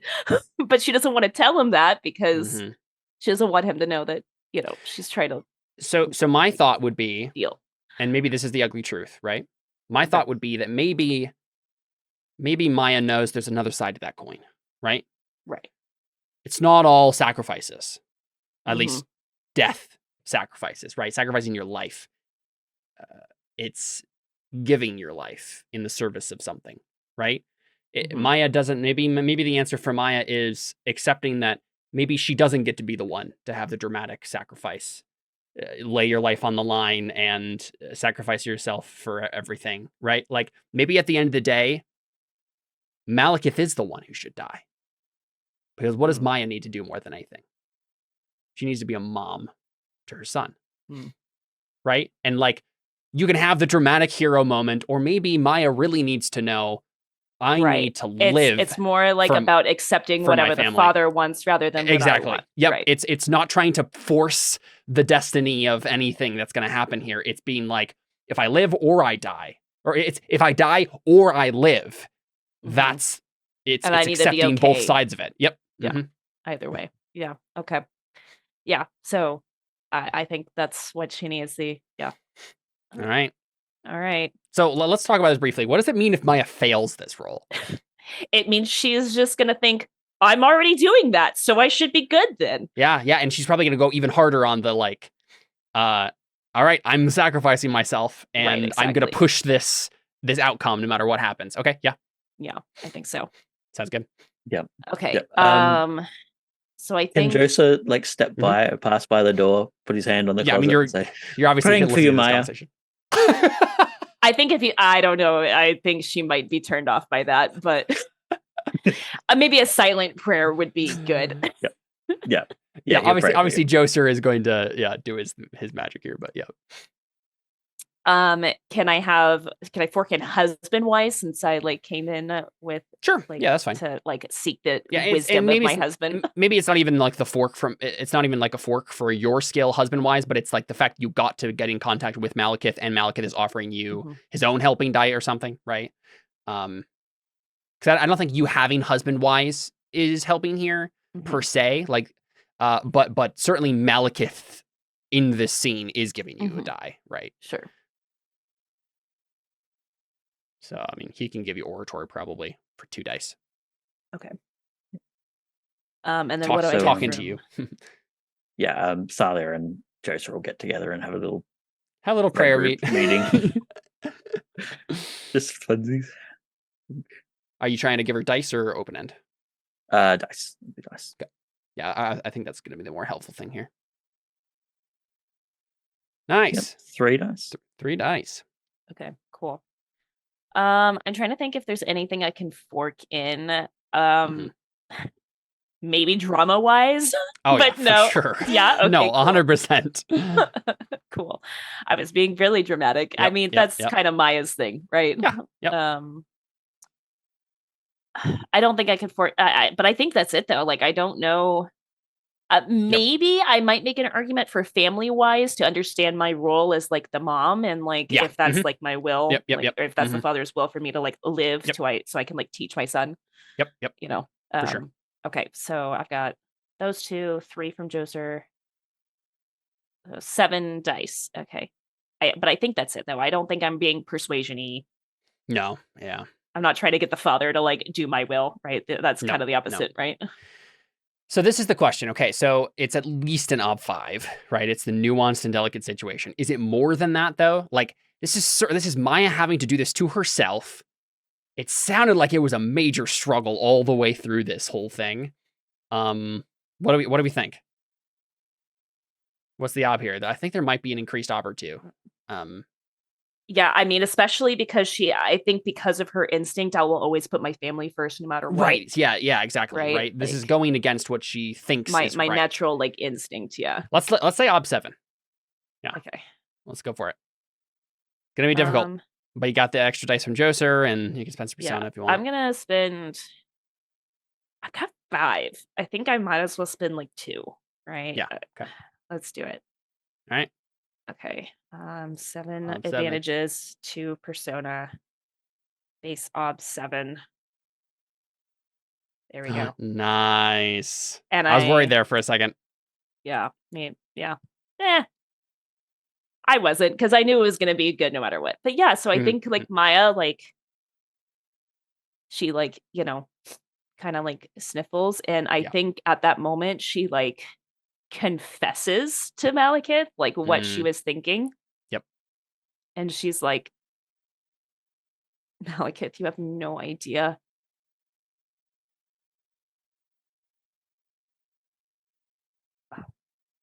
I didn't know Alpheus did that for her son, and if anything, I'm more grateful to him for that. But I was trying to do the exact same thing, and I think that's actually where I went wrong. I was trying to convince Joser that if you died, to sacrifice myself instead. Because I love you that much. But you're right, maybe the father, I don't know. Like, the thought of losing you. It's just the worst thing I can imagine, but maybe I need to, like, let go. He says very kindly and softly, he says, Maya, it's my job to protect you. You being I think it's our job to me. protect each other, maybe. Yes, but I think in different ways. At the end of the day, I think I am more expendable than you. I still don't think I believe that. That's fine. But I feel it in my gut that if anyone dies here, it needs to be me. Because that's what I'm here for. Sometimes husbands need to die, and wives need to live.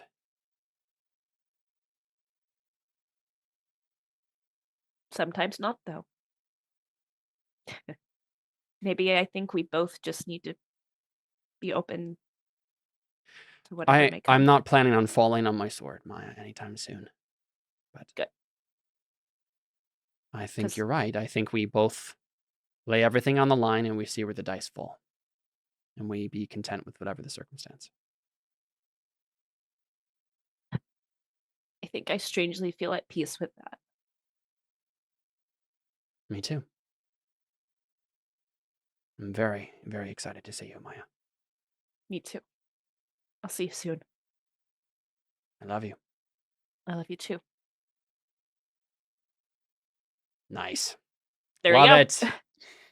That was a great little sequence. Cool. Well, so here's the question.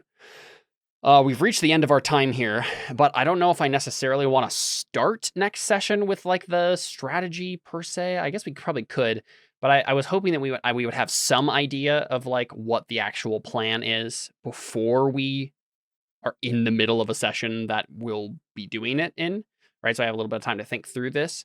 You guys fine with spending maybe like 10, 15 minutes here, just talking through like what is the actual plan for your characters? What's going to happen when you reach Sinia?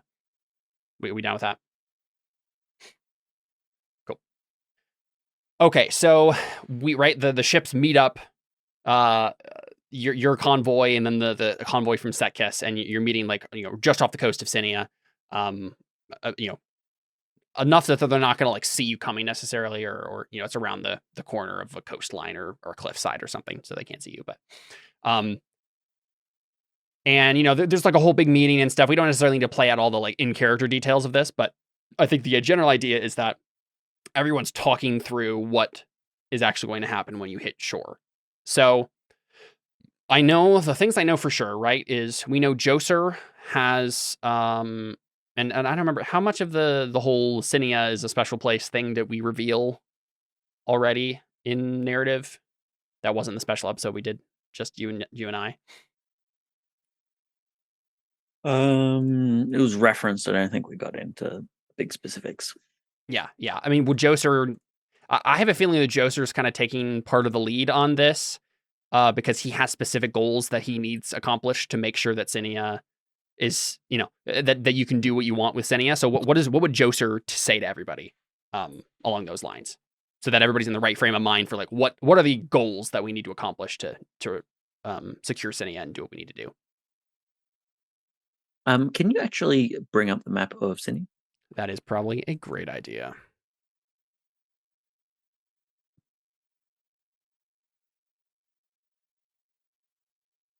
There we go. And this is the fun part where like any actual military historian would be like, man, this city is so easy to take or something like that, because I don't know anything about how cities work, but this is what we got anyway. Yeah. What are you thinking, Joser?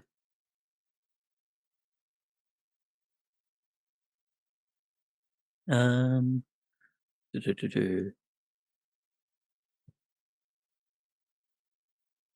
thinking it'd be something like we need to do a surgical strike to just get to the palace.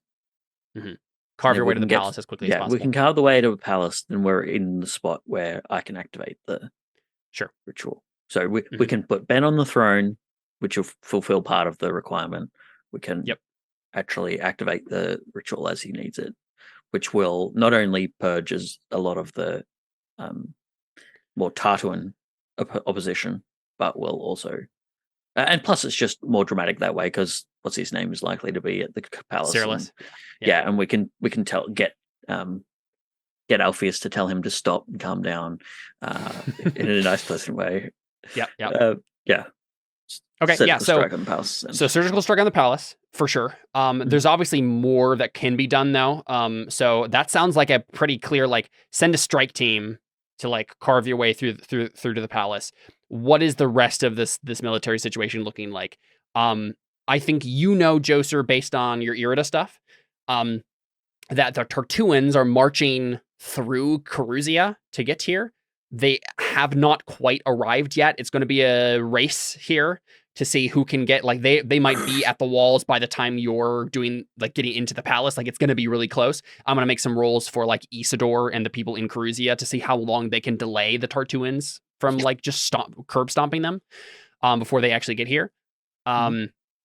So whether, like, what's the idea in terms, like, of a military strategy? What do you want Spiridon to be leading the men to do? Are we, like, sending people around to, like, secure Caruzia, or are you just, like, trying to take any particular sections of the city?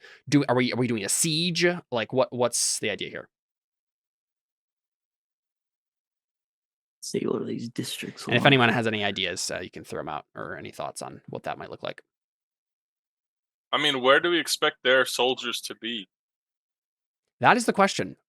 Really unclear, because they're all probably crazy, right? This is going to be like... Do they actually fight with strategy, or are they just... Probably not. That's going to be part of the thing, is they're going to be very unpredictable. Whatever happened to the Jagati? The Jagati are on the outskirts, and they have been kept at bay by Isidore, Thomas's character that we played in that one, like, 2-shot thing that we did forever ago. His character is still around helping, like, stave them off. I'm gonna have to make some rolls to figure out what happens to them when the Tartuans just start walking through their land. I'm not entirely sure what that's all gonna look like. And then whatever happened with the barbers? Well, that's what Cyrillus ended up joining. So yeah, they're in charge of Sinia now. Yep. They got kicked out of Caruzia, but could Joseph make an astrology roll to kind of know the positions as they're entering, to help out that way? To, like, have tabs on them the whole time. Yeah, so, like, have tabs on where the cultists are, and, like, essentially we can have a few different variations of the plan to, like, strategically take out a big, essentially hit where they're strongest before they can actually notice it. And so that way, then we're just mopping up stragglers rather than giving the bigger batch of them time to organize themselves. Yep. Yeah, that makes sense. That seems like maybe an Ob 5 astrology, because you're trying to get a lot of detailed notes on things. Yeah. So one of my objectives this session was to increase my astrology. I did that twice. Nice. I went from 6 to 8 this session. So amazing. Yeah, because you were just helping everyone with astrology the entire session. So yeah. Yep. That's so wonderful. Yes, he will attempt an astrology roll of 5. Yeah, I'll open-end it for the. Make sure I've got it. Cool. Nice.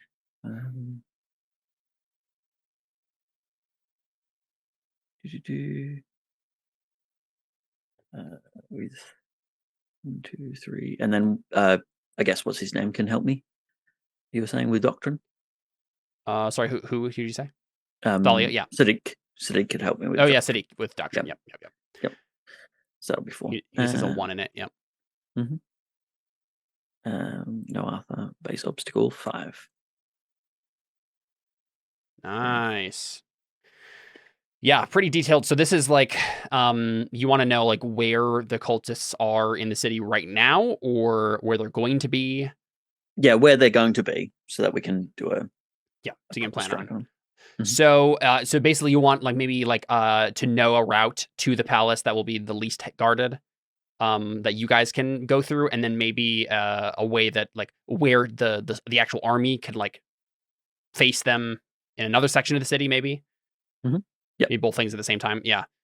That makes sense. Yeah. So whatever plan that you get, like whatever information you give to Spiridon, which he seems skeptical about, but like he's seen enough weird things at this point to just accept it. You're like, they're going to be here. Like, this is how you can keep them off our back as we get to the palace, and here's where you can like maybe ambush them or something. Yeah, because there's a lot of like roaming marauders and stuff that like are just wandering around the city, like picking off stragglers that haven't like joined the cult or whatever, right? So there's stuff like that that's happening. But yeah, I think that once the fighting really starts, they'll probably swarm like ants wherever they think that the most threat is happening. So as long as Spiridon can like keep track of you, you can probably get through the city more or less unmolested. Yeah, that seems like a good plan. Okay, so here's the question then. What is Alpheus, Maya, and Avra's role in this? Right? Obviously, Joser is going to make a beeline to the temple so he can do his ritual stuff. I think you said you wanted to take Alpheus so he can talk down Cyrillus if necessary, right? That'd be cool if we could actually get the big arm thing. Yeah, I could try. I would, I feel like Alpheus would also want to be wherever Ben's going to be. Yeah, well, Ben's coming with us on the palace surgical well, then strike. we're good. Not according to my ugly truth, he's not. That's true. Yeah. So I think that a conversation needs to happen then. Right? Joser maybe says like he needs to be on the throne, and Maya's like, nope. No, I literally just convinced him out of this. He needs to stay safe in case we don't want him to die. You're not going to take him where Cyrillus is, because he will kill him. Yes, well, for the right to work, I need a true king on the throne. Explain?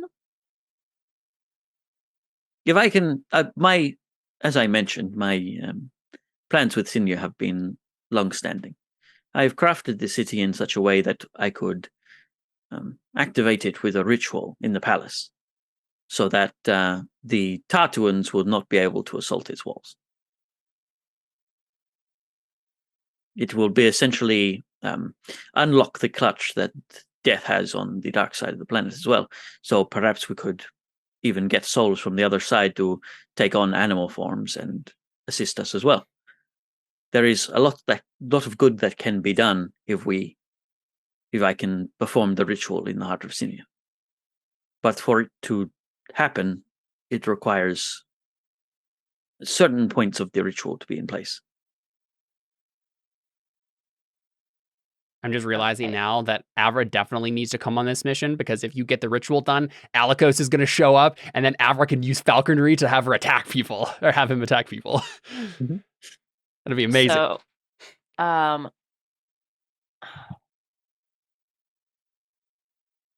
mean, given Maya's new revelations, I think she'll say, okay, Joser, you get him in the palace, you do your ritual, he sits on the throne.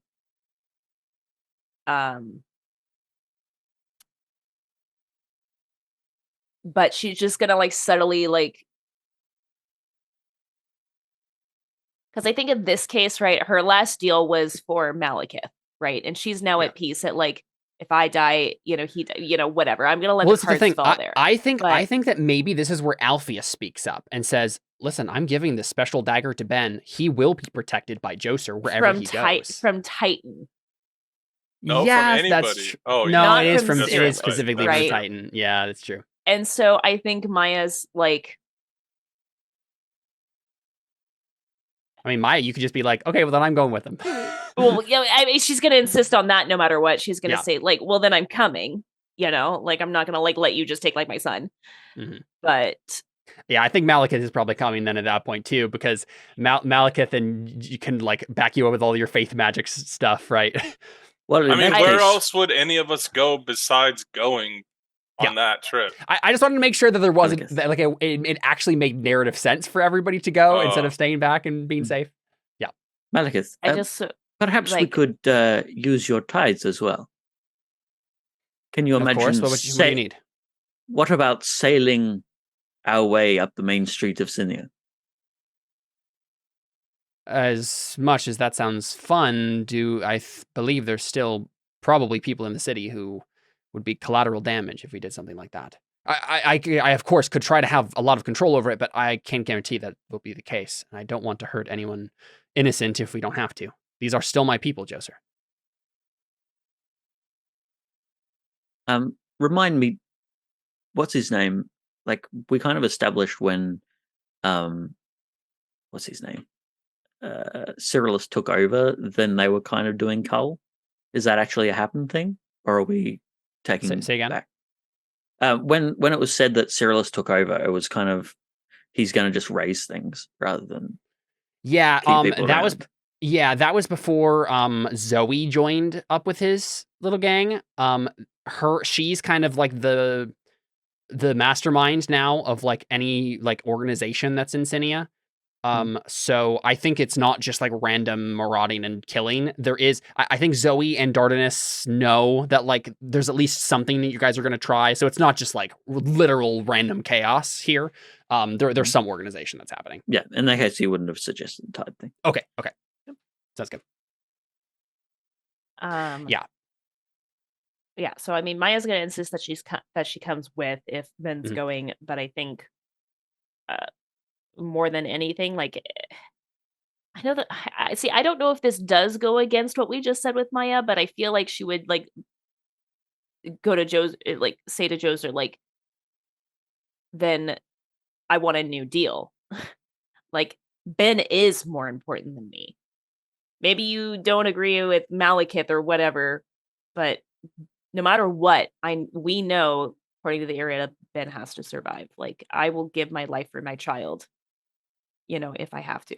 Like, so I don't know. Yeah, no, I mean, the thing that I'm thinking about, right? There's two different things that I'm thinking about. One is Maya, at the very least, could be like a watch after Ben, and if things look really bad, then Maya takes Ben and leaves while everybody else defends, right?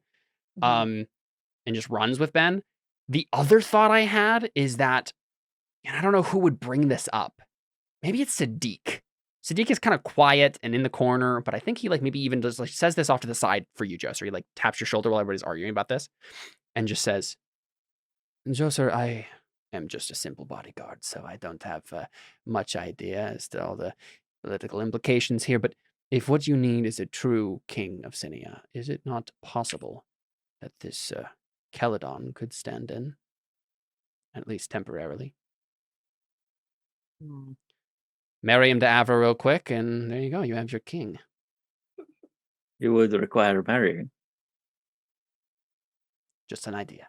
But it would technically fulfill the requirements. Again, just a simple bodyguard, but I thought I'd share my piece. Nah, don't sell yourself short. You're bodyguard to a god. Does that mean I get a raise? I don't have money. We'll discuss. All my gold is on loan from the sun. He's a generous banker, but currently he's obstructed by this other weird sun. Get rid of the other weird sun, and then we will talk about loans. Yeah. Would Joser bring that up then? Yeah, he probably would. Because I think that solves multiple problems, right? Maya doesn't want Ben to be in danger, but Joser needs his king. And the idea would be Celadon relinquish authority, right? As soon as Ben actually comes in, but yeah. So Joser kind of nods and steps back into the conversation. Yeah. So you do not want Ben there. Admittedly, yes. I mean, that makes sense actually. Admittedly, Ben will have less military protection if he's away from the central block, but also he will be in less danger apart from possible people like Titan, who the dagger will protect against. There is only one other person who could possibly work as the rightful king of Sinia, though.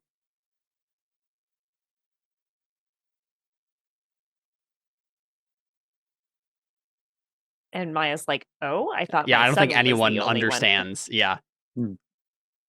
Yeah. So he like literally he's a dramatic man. He loves the play. So he waits for people to go, huh? Who? He says, well, it will require a little bit of prep.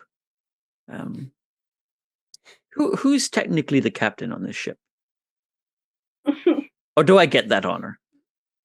I think that's you. Yeah, I think like the ship that you are on specifically probably was literally only captained by you because you have like faith magic that can just make it sail wherever you want, right? I suppose I have been the one manning the helm lately.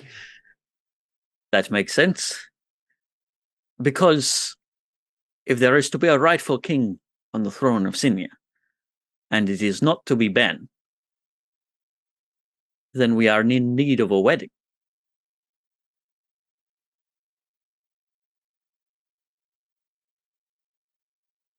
We don't really have someone to legitimize Malekith as king. Sorry. But we do have a rightful daughter, and we have a potential rightful husband. And that's when Celadon gets it.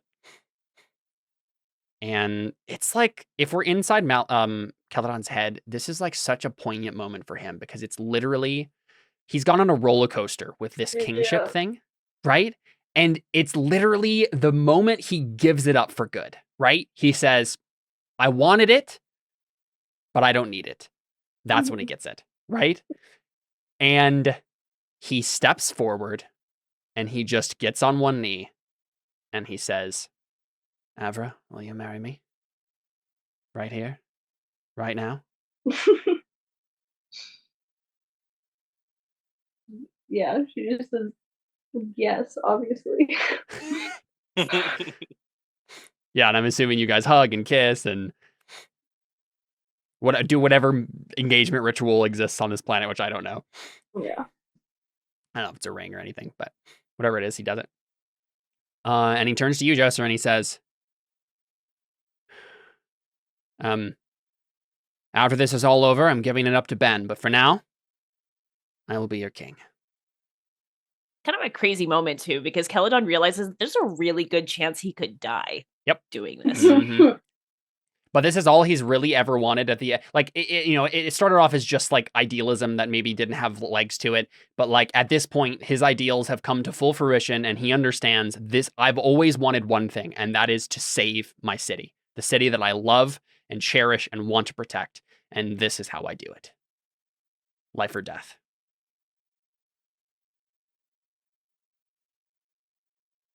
I love it. I love it. So good. Cool. Yeah. So is the plan then for Maya to stay back with Ben then? Probably. Because like, don't worry, I'll have like Ben has the magic dagger that protects him from Titan, which means obviously Titan's going to show up. Show up, obviously. Right? Yeah. Obviously. Yeah. So Maya will have stuff to do, right? Yeah. I mean, that sounds good to me. I think she would, if anything, what she'd probably do is she'd, like circles up like some people to like stay behind and like protect them, or even like try to be behind the scenes and like find some of the people who like aren't crazy and manage to survive and like I don't know. I was gonna say Maya could do several different things like behind the scenes here, not in the thick of things. I feel like that just feels more Maya to me, right? Like she's always been just the behind the scenes gal. So this seems fun to me. So you will definitely be back here with Gavril, right? Because Gavril's here now with Malekith. And what's his face? Spiridon will be leading like from the boardroom or whatever, right? From the strategy tent. So he'll be at the shore, like he'll I'm sure he'll maybe do some initial fighting when they like push forward at the start, but they'll probably set up a little tent with strategy with the maps and things, and he'll be calling the shots from a distance. And then here's a couple questions. I'm looking at the list of NPCs here. Do you want to bring Calic with you, Joser? Would you want to like bring him into your faith buddy squad, or should he stay with Maya? Would he have some martial skills if he's the? That's a good question. I did make a character sheet for him. He does have martial skills. Yeah, I thought this through. He has a spear at 4 and knives at 4. Nice. Good job, Caleb. Yeah, I think Joseph would say you're on guard duty. For Maya? Yep. Sounds good. And what did we end with, Kalik? He like was joining you guys, and what? Like what was the state of his religion again? He wasn't convinced that what's his name was dead. That But Artos was convinced. dead. He was convinced to put his talents behind Malekith. Sure. Okay. Sounds good. Yeah. And honestly, that's something he would just, like promise Malekith at that point, right? Kalik would be like, "Don't worry, I will be here, and I will protect your wife and son with my life." And Ben will sit on the throne of Sinia. And then let's see. Sadiq obviously is coming with you, Joser. Is Thalia coming with you for Faith Buddy Squad? Faith Buddy Squad. Yep. And she's got an axe. Yeah. Mm-hmm. And she could probably stealth us through the city as well. Yes, that's true. Even more surgical. The only other character I'm looking at on this sheet that I think we need to figure out where he's going and have maybe a short exchange here is Knossos. Right? Didn't he end up coming the whole way, or did he like part ways with you? I don't think he parted ways at No, I think point, he's right? with us. Yeah. So would Alpheus like try to get him to do something, or because like I don't know if he's like gonna necessarily just without any pushing jump into being a soldier or anything. I mean, what else is he gonna do? He'd probably be on Protect Ben squad because that's true. He could protect Ben. Yeah. That's something he would do. You know what? Yeah. Plus, it gives him an excuse to not be in the thick of the fighting. Exactly. Yeah. And like it is partially because he likes Ben that he suggests this, but like anyone who knows him knows he's also being a coward. But he's like, oh yeah, I'll protect Ben too. Yeah, no one's getting past me. I love it. Yeah, but then the rest of you, right? Alpheus, Joser, and Avra and company will all storm the palace. What about with Spiridon, or Spiridon leading? No, Spiridon's going to stay back and call the shots from a distance, I think. Okay. He'll probably end up doing some fighting, but... So what, do we have soldiers with us? But yeah, that would be the thing. I think you can obviously take a squad of soldiers. Because none of us can fight except Joser.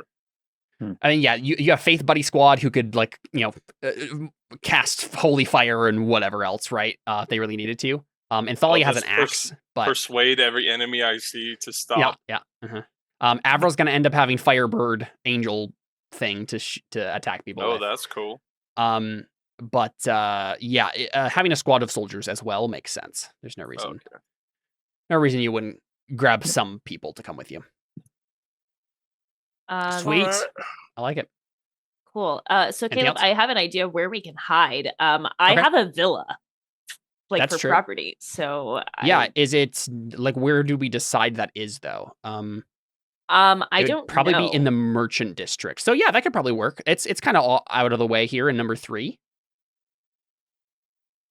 Yeah, that makes sense. Works or not. No, that makes sense because like honestly, that might be, and I'll just say for convenience's sake, that's where Joser, with his astrology role, knew that they were going to. Like somewhere near-ish there would be a place that could be ambushed, which will clear out a space for you guys in this section of the city once they do that initial fighting. So basically the idea is Spiridon's men will charge forward, ambush a squad of these cult marauders or whatever, and then after they take care of them, push forward into the city into like number 2 and number 6 there on the map, and then that will clear out that district for Maya and Ben to hole up in their old villa. That makes sense to me. That's good. I like it. Yeah, and I think like we'll say that your villa is like right up against the wall around here somewhere in a defensible spot where you're not going to be like people from the foreign district aren't going to be able to get to you or whatever. So, yeah. Cool. Sweet. I love it. Okay. I think we're probably good unless there's any other last minute things that we need to wrap up. Yay, nay. All right. Cool. Let's do Artha and get out of here then. That was a great session. That's definitely, I think, my favorite session of Death and Madness so far. That was excellent. Alpheus. My roll 20 is closed. Let's see. We got, I feel guilty for Titan kidnapping Ben, so I will do everything I can to keep him safe and establish him as the rightful king. I'm going to give you Persona point for choosing to well, actually, no. This one has to be a fate point. You're working on it in a general sense, but there's no actionable step here. You get a fate point for the whole, like, I'm gonna give up this dagger to Ben. You get a persona for the I will speak with Joser and try to make sure my place is secure in this new world to come, right? For that same thing. Mm-hmm. And then you convince Joser to help you kill Titan, so persona. Always try to talk my way out of trouble. Didn't like get you into trouble or like come up in a way that we hadn't already seen. Even though you talked to a goddess, like it was classic Alpheus persuade someone shtick, not like you getting into. She wasn't ready to kill me. Yeah, she was just mad, irritated. Mm-hmm. Let's see. I'll give you a fate point for always ensure that those I trust are lifted up. Just again for like you did a great thing with Ben there. I like that whole sequence a lot.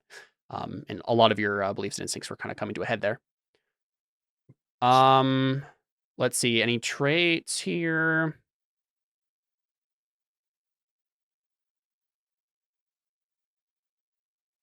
Did Catalyst actually come up this time?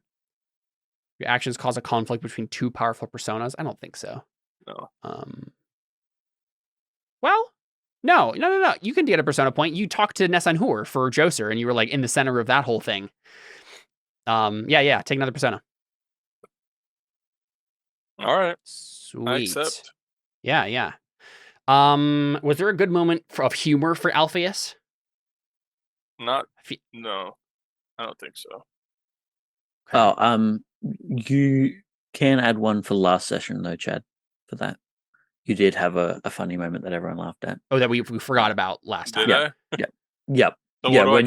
When you said another fate. Fate. Yeah. Oh. When you said I need to think before I speak. Yeah. That was actually just me saying that about real life. No. Fair enough. I want to give you a fate for right skill, right time. The whole sequence with Nessanhur and having weaponsmith and having made the thing in the first place, and the whole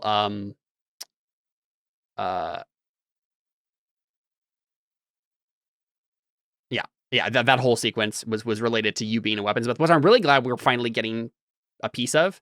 And if Alpheus gets to keep this amulet, then Alpheus can be an enchanter by the end of it. That'd be fun. That would be cool. He can be more than just a tongue. Talker. Yeah, exactly. But then definitely take Mold Breaker, a persona for Mold Breaker, going beyond the bounds of the character, having your beliefs and instincts and traits all conflict into one moment.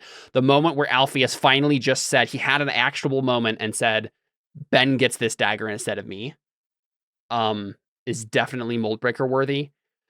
I don't know if it's deeds points worthy. I think if he gets injured at all in this thing, yeah, if he ends up getting consequences for that, then yeah, probably a deeds point. But if everything goes fine, it's like, well, okay, it didn't actually cost him. But yeah, cool.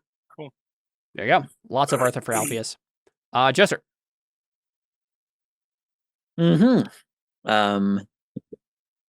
I will ensure the safety of my companions by learning where Titan is. I did learn where Titan was. I did increase my talents in astrology twice. I'm going to give you 2 persona points. You did it twice. I'll give it to you. Yeah. Thank you. That's a pretty impressive feat there. So. Yep. And then I did get in contact with my Embara. Yes, you did. What did you think? You had to go about a second attempt at it, but yeah, you did it. Mm-hmm. Persona. Take a fate point for always pray before addressing others. That was a funny moment with Maya. I'll pray for you. That was good. Mm-hmm. And then take a fate point for strange. There was certainly plenty of that today for Joser. Yeah. He's an odd duck. Yep, indeed. And then in terms of the extra Arthur stuff, take a humor fate point, certainly. Let's see. Did Joser have a right skill, right time moment that he did anything besides astrology or faith? Pretty much exclusively did those, but let's see. I'll give you embodiment, Joser. Plenty of good and distinctive role playing from Joser today. But I think that's probably it. All right, Maya. For the first time in this game, I have More than 4 persona. Nice. That's crazy. I keep spending it too much. Oh, Okay. I'll do whatever it takes to elevate my son to the place of king. I'll teach him how to be charismatic. I did that ugly truth on him. Yes. It wasn't so much how to be charismatic. I'll give you a fate point for it. Right. Technically, the way it was worded was still about like right. The first part of it was relevant. The second part, not so much. So right. Yeah. So fate point there. I'll make good on my deal with Joser and look within. Yeah. Persona. Okay. Good job. You convinced Avra to train you in falconry. Persona. And you didn't end up working on the last one, I don't think. No. Yeah. That's fine. I mean, honestly, you probably didn't even need to. Like, there's enough faith people around him. That's probably fine. Sadiq is there too as a bodyguard. So, all right. Take a fate point for all. I will always put my family first, no matter what. That certainly got my end into some trouble and caused a lot of grief for her this whole session. I'm gonna give you a fate point for never back down from a challenge. I think the fact that you insisted that Ben doesn't go, caused the whole thing with Celadon, which made the story move in a very interesting direction. So fate point there. Okay. I don't think you did always be helping from behind the scenes this time. No. But that will certainly be for next time, I'm sure. Let's see.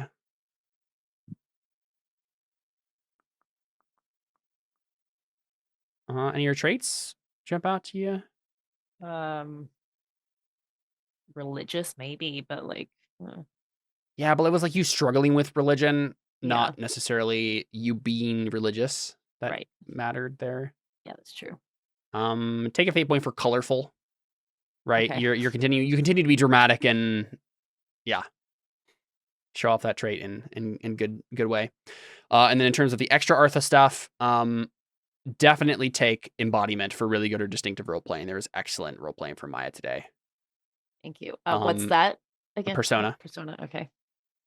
And then I think Moldbreaker probably too, right? Like she had a bunch of instincts and traits kind of and beliefs all working against each other this time, and she had to struggle through it. So Persona there.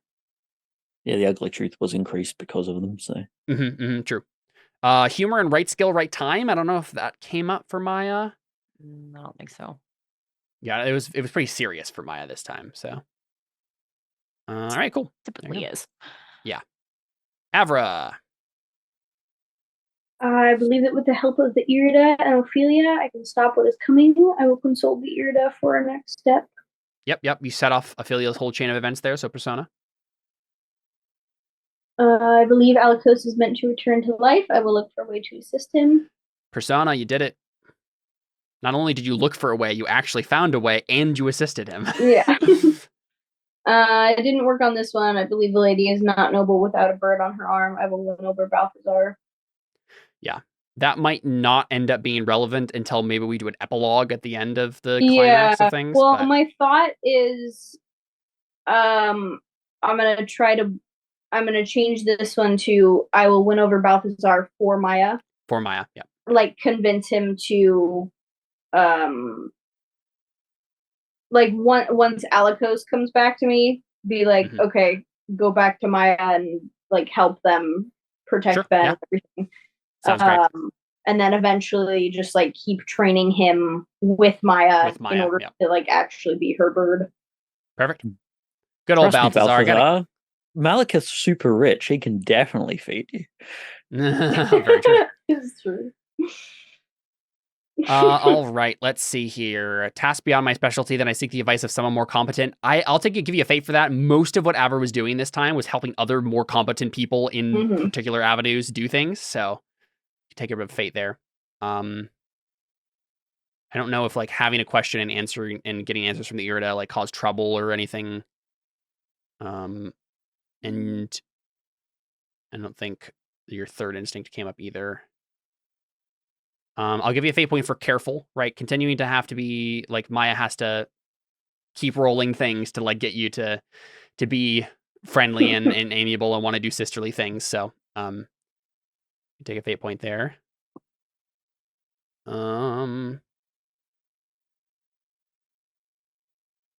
I'll give you a fate point for either birdie talk or affinity for birds. Like, just the whole thing with the birds today was really fun to see come to life.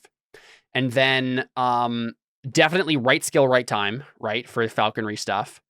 And embodiment, Carly, your suggestion of like the puzzle, like picking the lock thing, that was excellent, and I loved it. So persona for that. I was like, before we actually got to that role, I was like trying to find like an actual falconry thing that I could use, and I couldn't find anything. So I was like, okay, I'm just gonna. No, yeah, it worked really well. I liked it a lot. Sweet. There you go. That's been Death Unto Madness. Are we still good for next week, everybody? We'll keep plowing through this as quickly as we can and try to get to the end of Death Unto Madness. Very fun. All right. We'll be back next time with more Death Unto Madness. I'm very excited. I have to admit, preparing for this session, I was a little at a loss. I was like, oh man, I know there's so many things that need to happen, but I don't know how it's all going to fit together. I am so confident now about the climax of this game. I am very down for whatever happens. We have a clear arc here. We're ready to bring it home to the finish line. Let's do this thing. It'll be great. But for now, we'll go ahead and say goodbye. This has been Death Unto Madness. Adios.